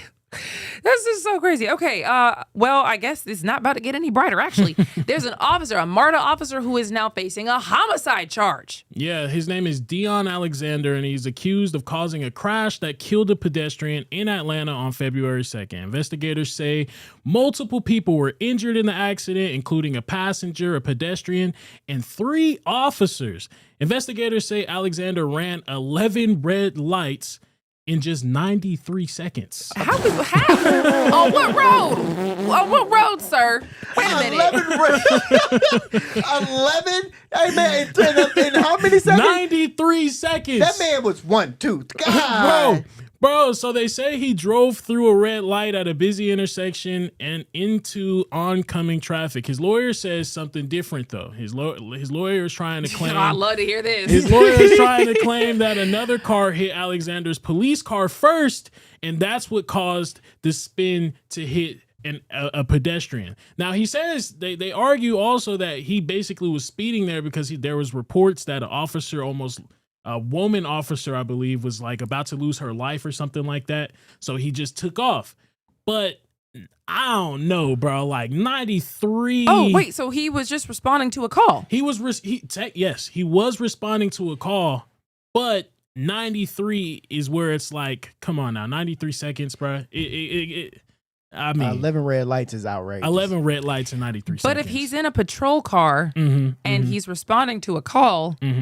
No, but here's the thing. He didn't slow down at all, T. You know how when you're in a patrol car and you have to kind of slow down to be like, all right, let me make sure ain't nobody coming. All right, bet, let me go. Yeah. Let me slow down just a little bit. No, it seemed like he didn't slow down at all in them red lights and just kept flying, regardless of who was in the way. That's what it sounds like to me. Now, the caveat to this is, or the addition to this is, he's already had previous driving history. Like he's been disciplined for previous driving history in the past. He was driving 147 miles per hour back in 2019. This man think he in Fast and Furious. Lock him up. Lock him up. This man think he Vin Diesel or somebody. Lock him up. Driving. He thought he was in a Hellcat. Look at him. He looked like a little YN. Yeah. Come on now. Man. Yes. Allegedly. So he's facing homicide by vehicle, first degree reckless driving, unsafe operation of emergency vehicle, and failure to obey traffic control devices currently. Boy, imagine you're the freaking pedestrian because you weren't even. He hit a car who hit the pedestrian. Like it just spiraled. Now that's right. Man. Right. You can't. Everybody don't deserve a badge all the time, right? Everybody, especially when it comes to the cars. Like people don't need. All these police officers don't need a whip. All right, some of them need to sit in the passenger seat. And you some know of them, what I'm saying? For sure. Some of them need to sit in the passenger seat. I saw one time a police officer on a motorcycle. I swear to God, I thought I saw him hit a wheelie. I promise you, I thought I saw him hit a little mini wheelie when he lapped out. I was like, I knew he did just hit a wheelie. What in the world? And honestly, some of these officers do abuse the For putting the sure. lights on and speeding through because we know you just want to get through traffic sometimes, and so do we. And it's okay. I'm gonna follow you. On the highway, I'm getting right behind you. As soon as you hit your lights on, I'm right behind you too. Okay, Thank God. you moving out, you moving everybody out our way. Look like that little escort. Exactly. But what? Oh man. Okay, so we have to tell you about this lady who was busted with 100+ credit cards, but we have to go to a quick break, and that'll be when we come back.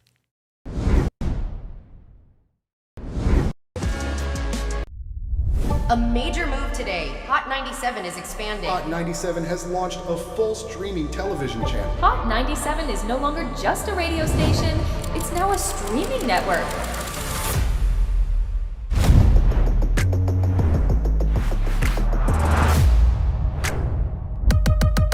Welcome to Hot 97 News. Let's dive into the news because the news has been newsing. Hot 97 mornings with Merrill. We got Shiny Culture in the building. Leah Bell in the building. Good morning. And DJ Cass One. You know what it is. You know how I get down with the Funk Flex energy, baby. Let's get it, Flex. Nobody don't want no smoke. Wow, it got spicy real fast. Here for it all. We're here for it all. Let's go. Mariah Carey takeover. The people made it happen. Yeah. I'm coming around to all the classrooms and we turning up. Good morning, students. My name is Wale. Aren't you supposed to be in class? Oh, man, you supposed to be in class, man.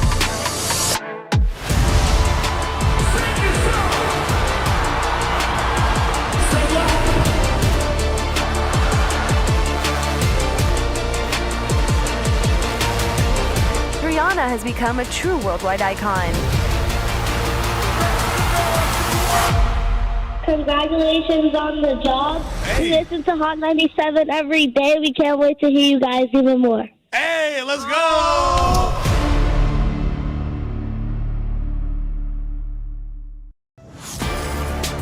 Get ready. The legend is on your screen. Funk Flex, the man who defines hip-hop, is bringing the heat from the radio booth to your TV. Where my camera at? That's my camera? All right. The biggest beats, the hottest freestyles, and that classic Flex energy. Bars are back. Now in your living room. Don't just hear it, watch the movement. Funk Flex, now on Hot 97 TV, Mondays and Fridays at 7:30 p.m. The voice and attitude you love, now on your screen. I love this. Nessa brings her unfiltered energy, real talk, and celebrity interviews from the radio to your TV. It's the same Nessa you know. Bold, funny, and always keeping it real. Catch Nessa, now on TV. Damn, that was deep right now. Tuesdays at 7:30 p.m. and Fridays at 7 p.m. Only on Hot 97 TV.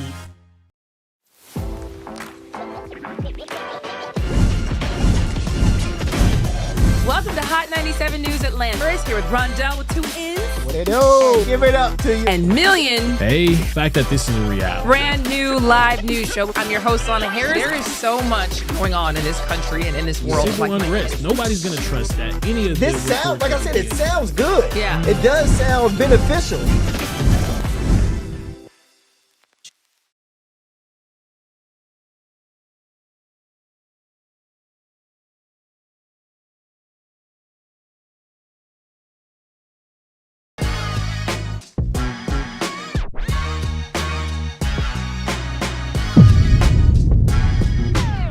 Welcome back to Hot 97 News Atlanta. Okay, floated this right before we went to the break. There was a woman in Kennesaw who got busted with more than 100 credit cards. Crazy, right? Crazy. So listen, what police found after this 911 call in Kennesaw turned into a whole fraud investigation involving 100 stolen credit cards. It started simple. Jessica Digby called 911 saying she's a rideshare driver and her passenger won't get out the car because he can't find his phone. Simple enough, right? You know what I'm saying? You ever lost your phone in the...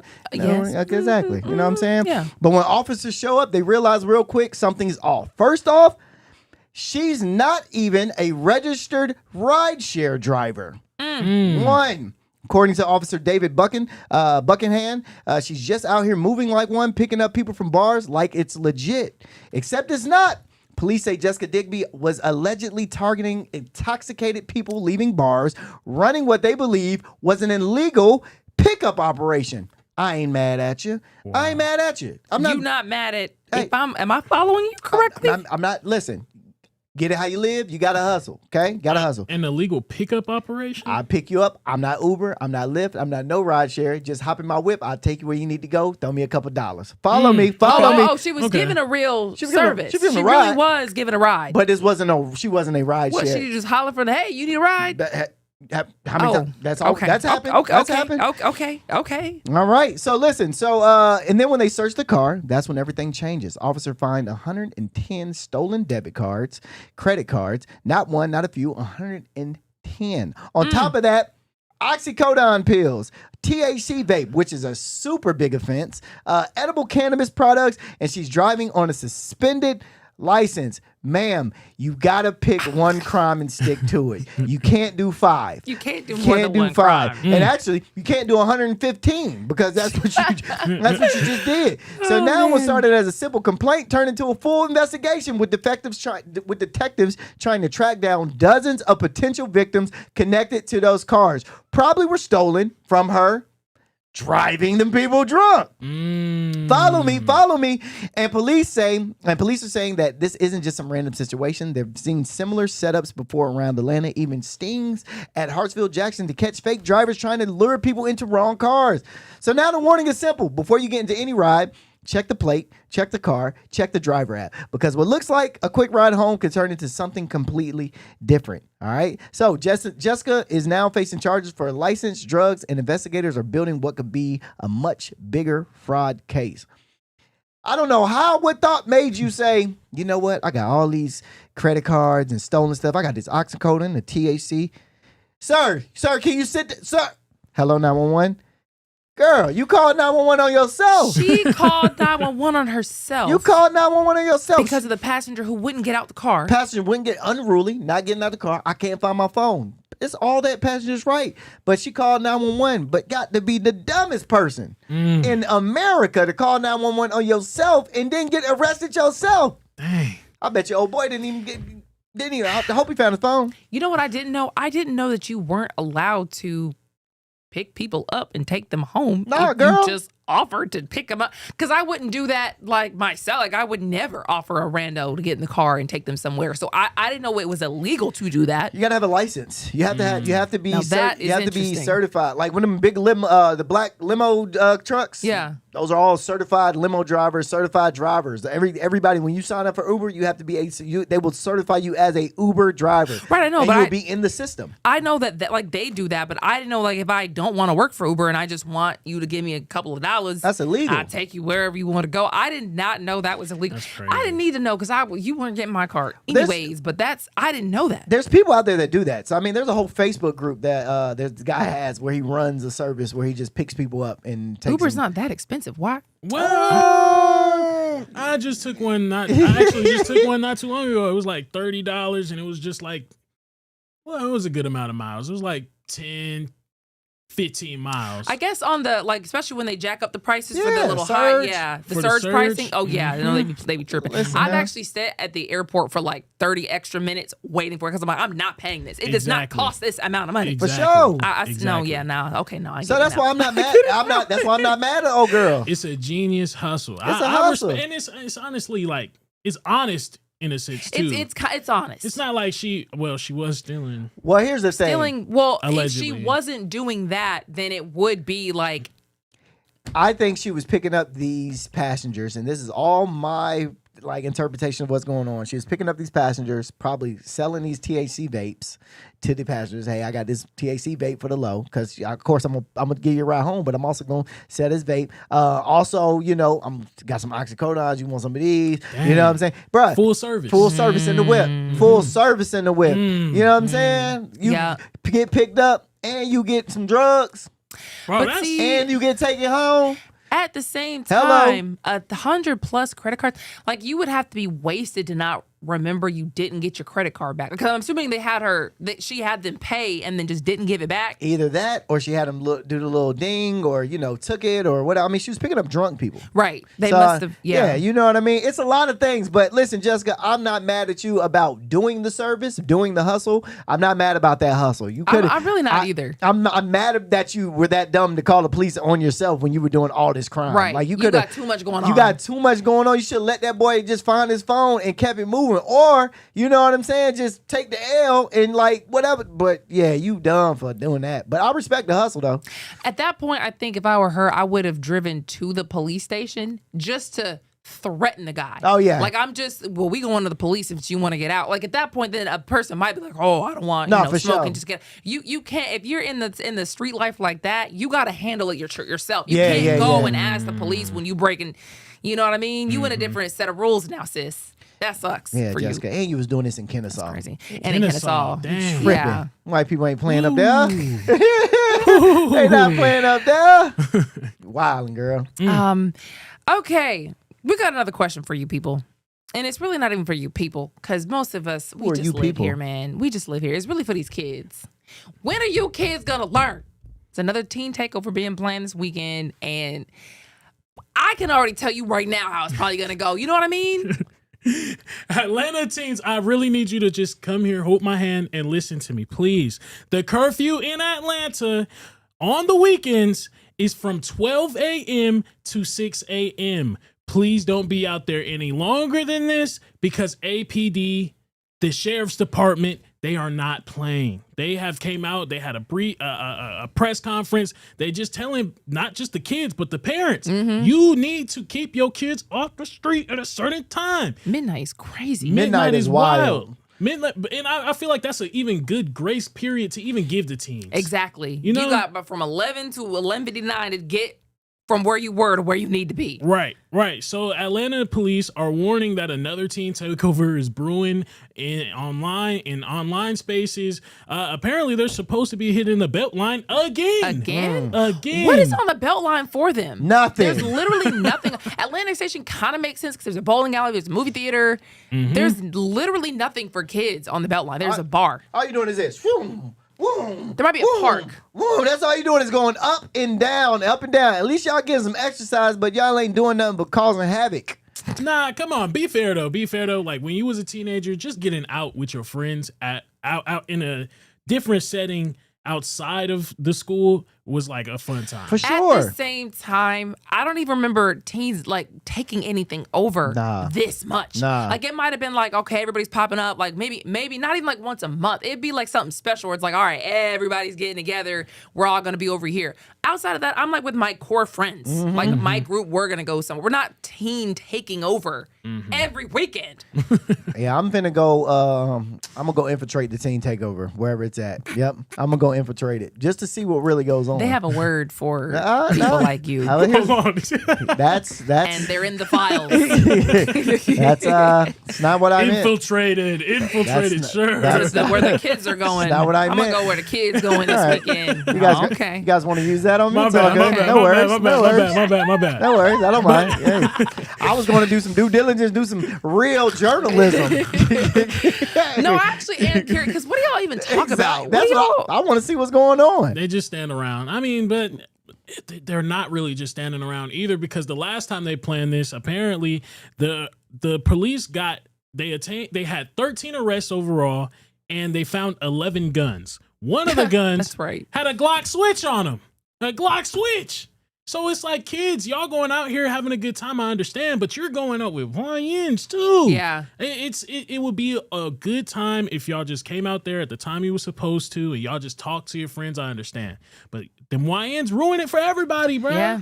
Here's what I say, man. If y'all gonna do takeover on the Beltline, do it between the times of 7 and 10. Okay, not during the day. Yeah. All right, just as long as once the sun go down, y'all can do whatever you want because I'm back in the house. I'm back at the crib. But during the day when I'm out and I want to like enjoy myself, y'all, you know what I'm saying, go take over somewhere else for a little bit, and then y'all come to the Beltline, take over the Beltline, take over Atlantic Station, take over anybody, take over anybody's house. Now, I will say these kids I'm very proud of y'all in a sense, because y'all are very influential. Y'all don't understand the power that y'all have in Atlanta. There is some reports in other states elsewhere of teen takeovers just because they seen Atlanta popping up. Come on, Atlanta trendsetting. Yeah, y'all are trendsetters out here in Atlanta. Do not ruin it. Do not ruin it. With YNs, you have so much potential. You have so much potential out here. And YNs are young Negroes. I hate to break it to you, but it will get ruined. But I do, and we'll move on. But I do think that they should at least start putting it on like a Telegram or somewhere, because you just keep putting it online and like you're exposing yourself. So if you really wanted to get away with it, you every time, probably just put it somewhere a little more private. Dumb. But, okay, there is also a scheme here in Metro Atlanta that actually crossed a line you don't usually see. And this is Rondell saying this. What? Okay, dang, you ain't got it. Why you saying it like that? Because there's not many a line you see that you feel like, oh, that's a bit too far. Well, that's very true. That's you don't never think no crime is too far. I don't. I really don't. It take a lot for me to be like, oh my god. So a Metro Atlanta fraud case just hit a level so bold they literally forged the federal judge signature. Oh my gosh. You were bold. Yeah, it was up there. We're talking about Brittany Hudson and Karika Wortham, a couple whose prosecutors say ran nearly a $10 million scheme straight out of Amazon's own system. $10 million. Now, here's how they did it. Wortham worked as an operation manager at Amazon's Smyrna warehouse, and between January and June of 2022, investigators say she and Hudson created fake vendors, had employees unknowingly add them into the system, and then submitted fake invoices like the companies had done real work, except none of it was real. Whoa. Crazy. And because Wortham was in a position to approve those invoices, the money just kept flowing in. Nearly $9.4 million. Now, what do you do when you suddenly come into millions? Everything. All right, everything. Police say the couple used the money to buy nearly a $1 million home in Smyrna, a Lamborghini Urus, a Tesla Model X, a Porsche Panamera, a Dodge Durango, and even a motorcycle. They were living. Going crazy. I'm not mad at them for looking. Look, Look, man, they I were would just living. have a taste of what this is Look, like. you go get caught. You might as well go all the way out. And this is what I'm talking about. If you're going to do it, go all the way. This is the Prime membership right here. Had no limits, man. But it didn't stop there. It kept going. After they got charged in 2022, prosecutors say they doubled down and started telling potential business partners the charges had been dropped. And to prove it, they allegedly created fake court documents and even forged the signature of former Chief U.S. District Judge Timothy C. Batten Sr. That's not just fraud, that's confidence right there. Now, Karika Wortham has already been sentenced to 16 years in prison in order to pay back the $9.4 million. Wow. And Brittany Hudson was convicted on a long list of charges, including wire fraud, money laundering, and forgery. And according to the Secret Service, the level of greed in this case was staggering. $10 million, I would have did the same thing. If you're not going to Not do gonna tell you, I something would've did the smart same with thing. it, like move it in a way where it grows and it's subtle and nobody's going to come look. Because there is a world where they probably could have gotten away with For this sure. for at least a certain amount of time where they probably could have made some real moves. People are going to start wondering where you got that money when you buy a house and a Tesla and a Lambo and all this stuff. Like, you can't, you doing this for a good time, not a long time at that point. But on the flip side, go out with a bang, okay? If you're going to do it, go out with a bang. I know for a fact $10 million is getting stolen. I know for a fact I am going to get caught eventually. There's no way you can keep doing a fraud like that and not get caught. If you move out the country, you. True. What was their name? What was their names again? Karika and Brittany. Brittany. Okay. Were they black? I'm guessing they were black. I'm guessing they were black Now, too. why y'all gotta guess that they were black? I'm I'm guessing just they were saying. black too. I'm guessing they were black too because the only black people when we get money, money that we don't even deserve necessarily. Not even ours. It's not even ours. We Not got to even go our all the money. way out. I want to say to y'all black people, this is why there's an importance in actually working to at least get your first million because you'll understand and appreciate it more. For sure. You'll understand and you'll appreciate it more. It can stretch a lot longer. You might be learning a whole bunch of different ways because apparently once you crack that first million, you could get other millions. For sure. Also. But what I'm saying is, like, even you know how some drug dealers would be like, okay, now we stacked. How am I going to make this legit money? Let me go make a music studio or wash like it. let me go buy like a car wash or something like that. Watch them. How do I make this legit? That's where I feel like, yup, there was a world. Not that I'm trying to crime, but like. There's a world where you get 10 mil and you can really make your life change. Yeah. And then there's a world where you buy a Lambo and a house and they find you immediately. But that comes from us not never having nothing. I think that's where it comes from. As me, bro, I've never seen $1 million before. You know what I mean? My parents might have it, but I ain't got no $1 million. Yeah. You know what I'm saying? So it's like when you see it and it that fast. Bruh, you immediately go, how do I get rid of this? Oh, how do I spend it? Because that's all you know is spend it because you ain't never had it. The people, my white friends that grew up with money and they grew up very, very wealthy and then they got into like their 20s and their 30s and they hit $1 million deals and this, that, and the third, they already knew I'm not going to buy this. Oh, I'm going to throw this in the 401 or this, that, and the third and da-da-da-da-da. And I'm like, dang, y'all want to? He was like, bruh, we trying to flip this, We gotta bruh. move it. We gotta try to flip this. Yep. But then my other homeboys that hit $1 million, my black friends that hit meal, bruh, they down to their last $100,000 now. Because it's like, bruh, I see you got your Urus. I see you got all these things, but dog, you could have put that money in so many other places. But we don't learn this at a young age. We don't. There's no such thing as getting rich quick for black people. No. I'm sorry. No. I'm sorry. We have to understand it. We have to go through the long process of learning it. That's the only way we're going to help our community out. And that is just a sad part. Before we move on, I think that it sucks that even when you do find a little scam that is actually a pretty freaking decent scam that you probably could get away, you just fumble it anyway. You know what I mean? Dang. $10 million scam is crazy. $10 million where you could probably have kept, if you would have there's not many scams in this world where it's actually kind of a good idea. Bruh. And you could probably get away with it. And the company is so freaking rich, it's not like they would even notice it. That $10 million wasn't even a thing. That to Amazon, there's not many a scam where you find that set of circumstances. Bruh. So I'm just mad that it's like, and you didn't know what to do. But you shouldn't do crime, everybody. Don't do crime. Lana no thinking about it. She's like, how can I figure this out right How now? can we? That's a good idea. Y'all want to rate it? Y'all want to rate it? Oh, that's a good one. I get that one definitely. I mean, 10 out of 10 for sure. They didn't do it how they didn't like finish it how they should have finished it. Right. They didn't move right with the excellent scam that they had. The 9 out scam of 5. itself and the boldness to sign a judge's signature. But boy, what?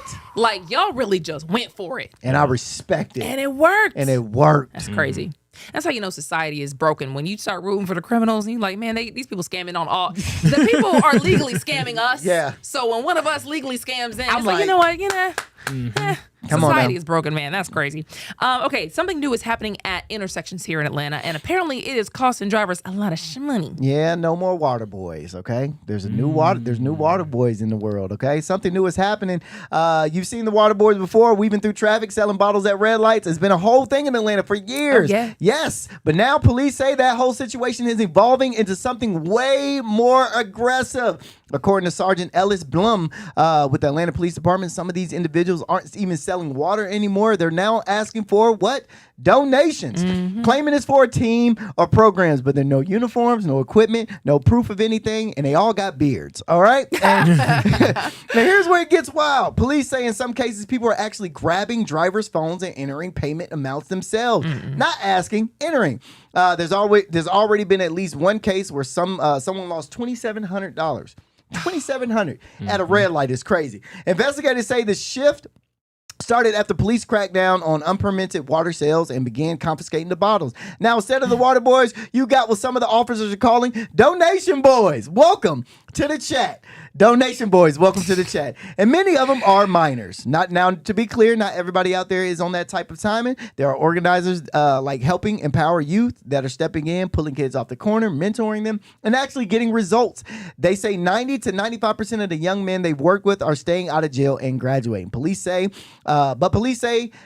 people are still warning drivers to stay alert, especially at busy intersections, because what used to be a quick you want water moving is turning into something a lot more. I tell you right now, every time I used to ride down 10th Street with my windows down. I'm talking about once I even see it rolling right up, act like I'm on the phone. What's y'all favorite way to not let the water boys in, so you ain't got to talk to them?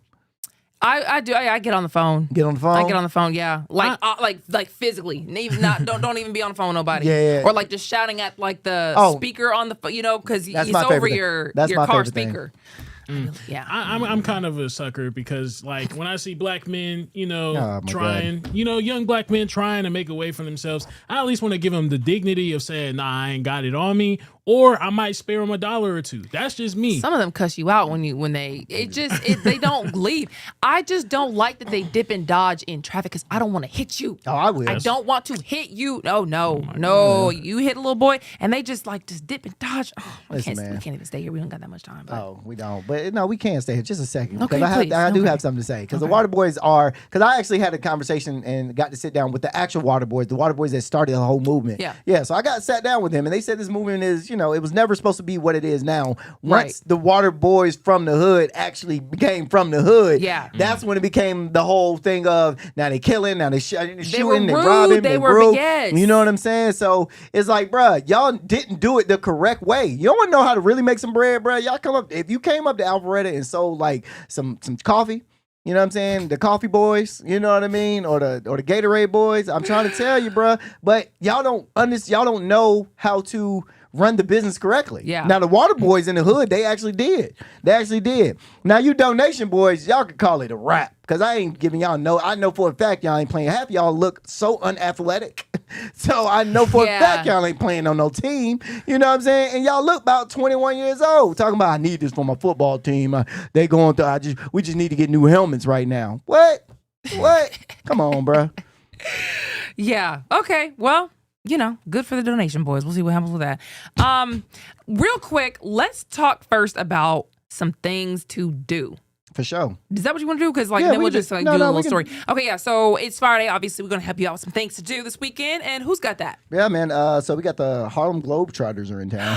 Oh, Harlem Globetrotters will be at the South Arena in Duluth this Sunday at 3 p.m. If you have not been to the Harlem Globetrotters show before, go do it. I haven't been in years, but I mean, since I was a kid. But Harlem Globetrotters is one of the most entertaining things to ever watch, and bring your children out. It's super, super dope. We got the Spring Fling going on at the Battery. That's a family-friendly festival packed with food, live entertainment, all going down at the Battery this Saturday.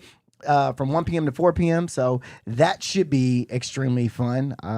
Let's see. No, yeah. What about the Wing and Rock Fest? Yeah, so that's sound good. Well, here's the thing. You got the best chicken wings in the city along with rock music. Now, my thing is, thank you. Wings don't go with rock music, is what I'm saying. Yeah. That's what I'm trying to say. It doesn't go with rock music, but it will be in Etowah at the Etowah Park in Canton this Sunday from 11 a.m. to 6 p.m. I think it's because black people go on and on and on about the wings. They got to give white people a chance at some point. Look, these are the wings that they keep talking about. I'm going to play some rock music so they don't show up, and now you can taste them as well. And we can all be on the same page. I don't want to eat my lemon pepper. I don't want to eat my lemon pepper with It's not for you. Wanna rock and roll all night.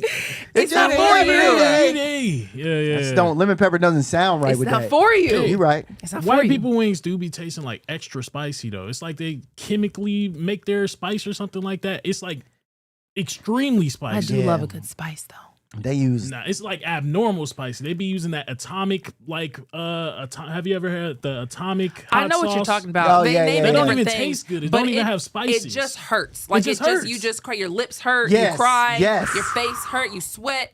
That's not fun. It's not a fun even- experience. It's not even spices in it. But to your point, Lana, this might not be for us. You could be correct. I think it's to give white people a chance to actually have some wings. Yeah, to probably, you know what? Yes, you are right. To probably get some wings that they probably never had before. You know? Yeah. I would love for American Deli to be out there, maybe the local. Of course you You would. know what I'm saying? Of course maybe, you would. Maybe some other spots too. Shout out to American Deli. I'm just saying. I would love for some of those wing spots that aren't actually, because white people, when y'all make wings, y'all make it so delicate. Y'all make it, but let me put a little oregano on top. Nah, man, I don't want my wings with no oregano or no garnish. Oregano. Nah, man, I don't want no organic lemon pepper wings. I want my lemon pepper wings to be stepped on a little bit. You know what I what's mean? crazy? You know what? Asian people actually make amazing wings. That they and do. They do not get enough recognition. No, they get enough recognition. I didn't know that until I started working here. I didn't know they were flipping wings. Oh, they flip wings. Yeah. We sold them the recipe and they turned it into a better recipe, which is cool. Real quick, Lotto just dropped a little surprise on the people. Cute little Friday story. Yeah, go ahead and show this picture, Will. Lotto's pregnant. Come on, Lotto is pregnant.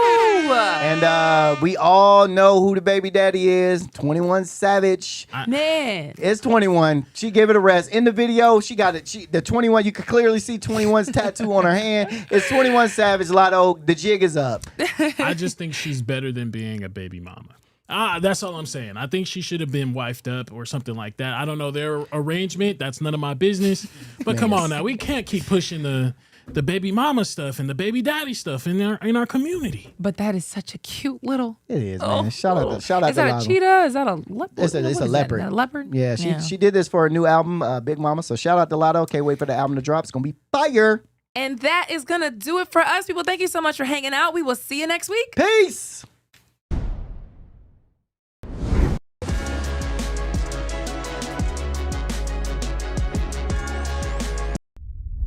A major move today. Hot 97 is expanding. Hot 97 has launched a full streaming television channel. Hot 97 is no longer just a radio station, it's now a streaming network.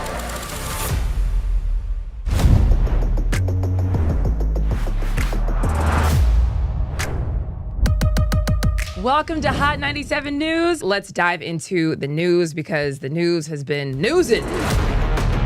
Hot 97 Mornings with Merrill. We got Shiny Culture in the building. Leah Bell in the building. Good morning. And DJ Cass One. You know what it is. You know how I get down with the Funk Flex energy, baby. Let's get it, Flex.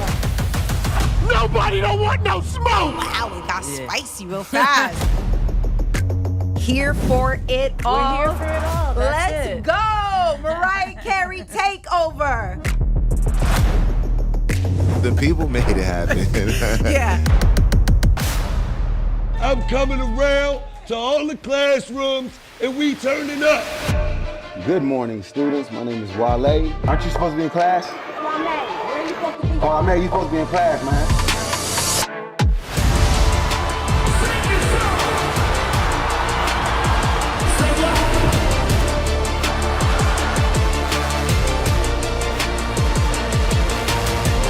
Rihanna has become a true worldwide icon.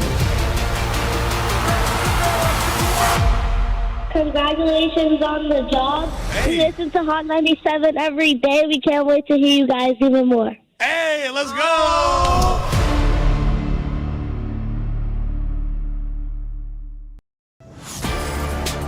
Get ready. The legend is on your screen. Funk Flex, the man who defines hip-hop, is bringing the heat from the radio booth to your TV. Where my camera at?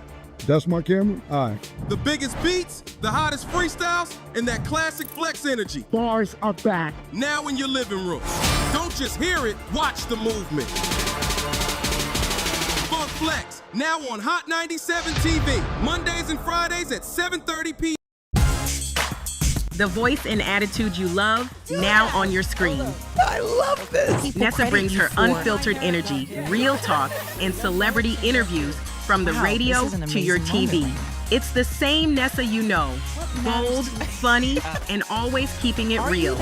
Catch Nessa, now on TV. Damn, that was deep right now. Tuesdays at 7:30 p.m. and Fridays at 7 p.m.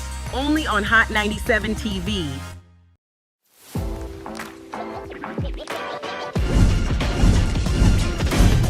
Welcome to Hot 97 News Atlanta. First, here with Rondell with 2 N's. What it do? Give it up to you. And Million. Hey, the fact that this is a reality. Brand new live news show. I'm your host, Lana Harris. There is so much going on in this country and in this world. Civil unrest. Nobody's going to trust that. Any of This sounds, like I said, it sounds good. Yeah. It does sound beneficial.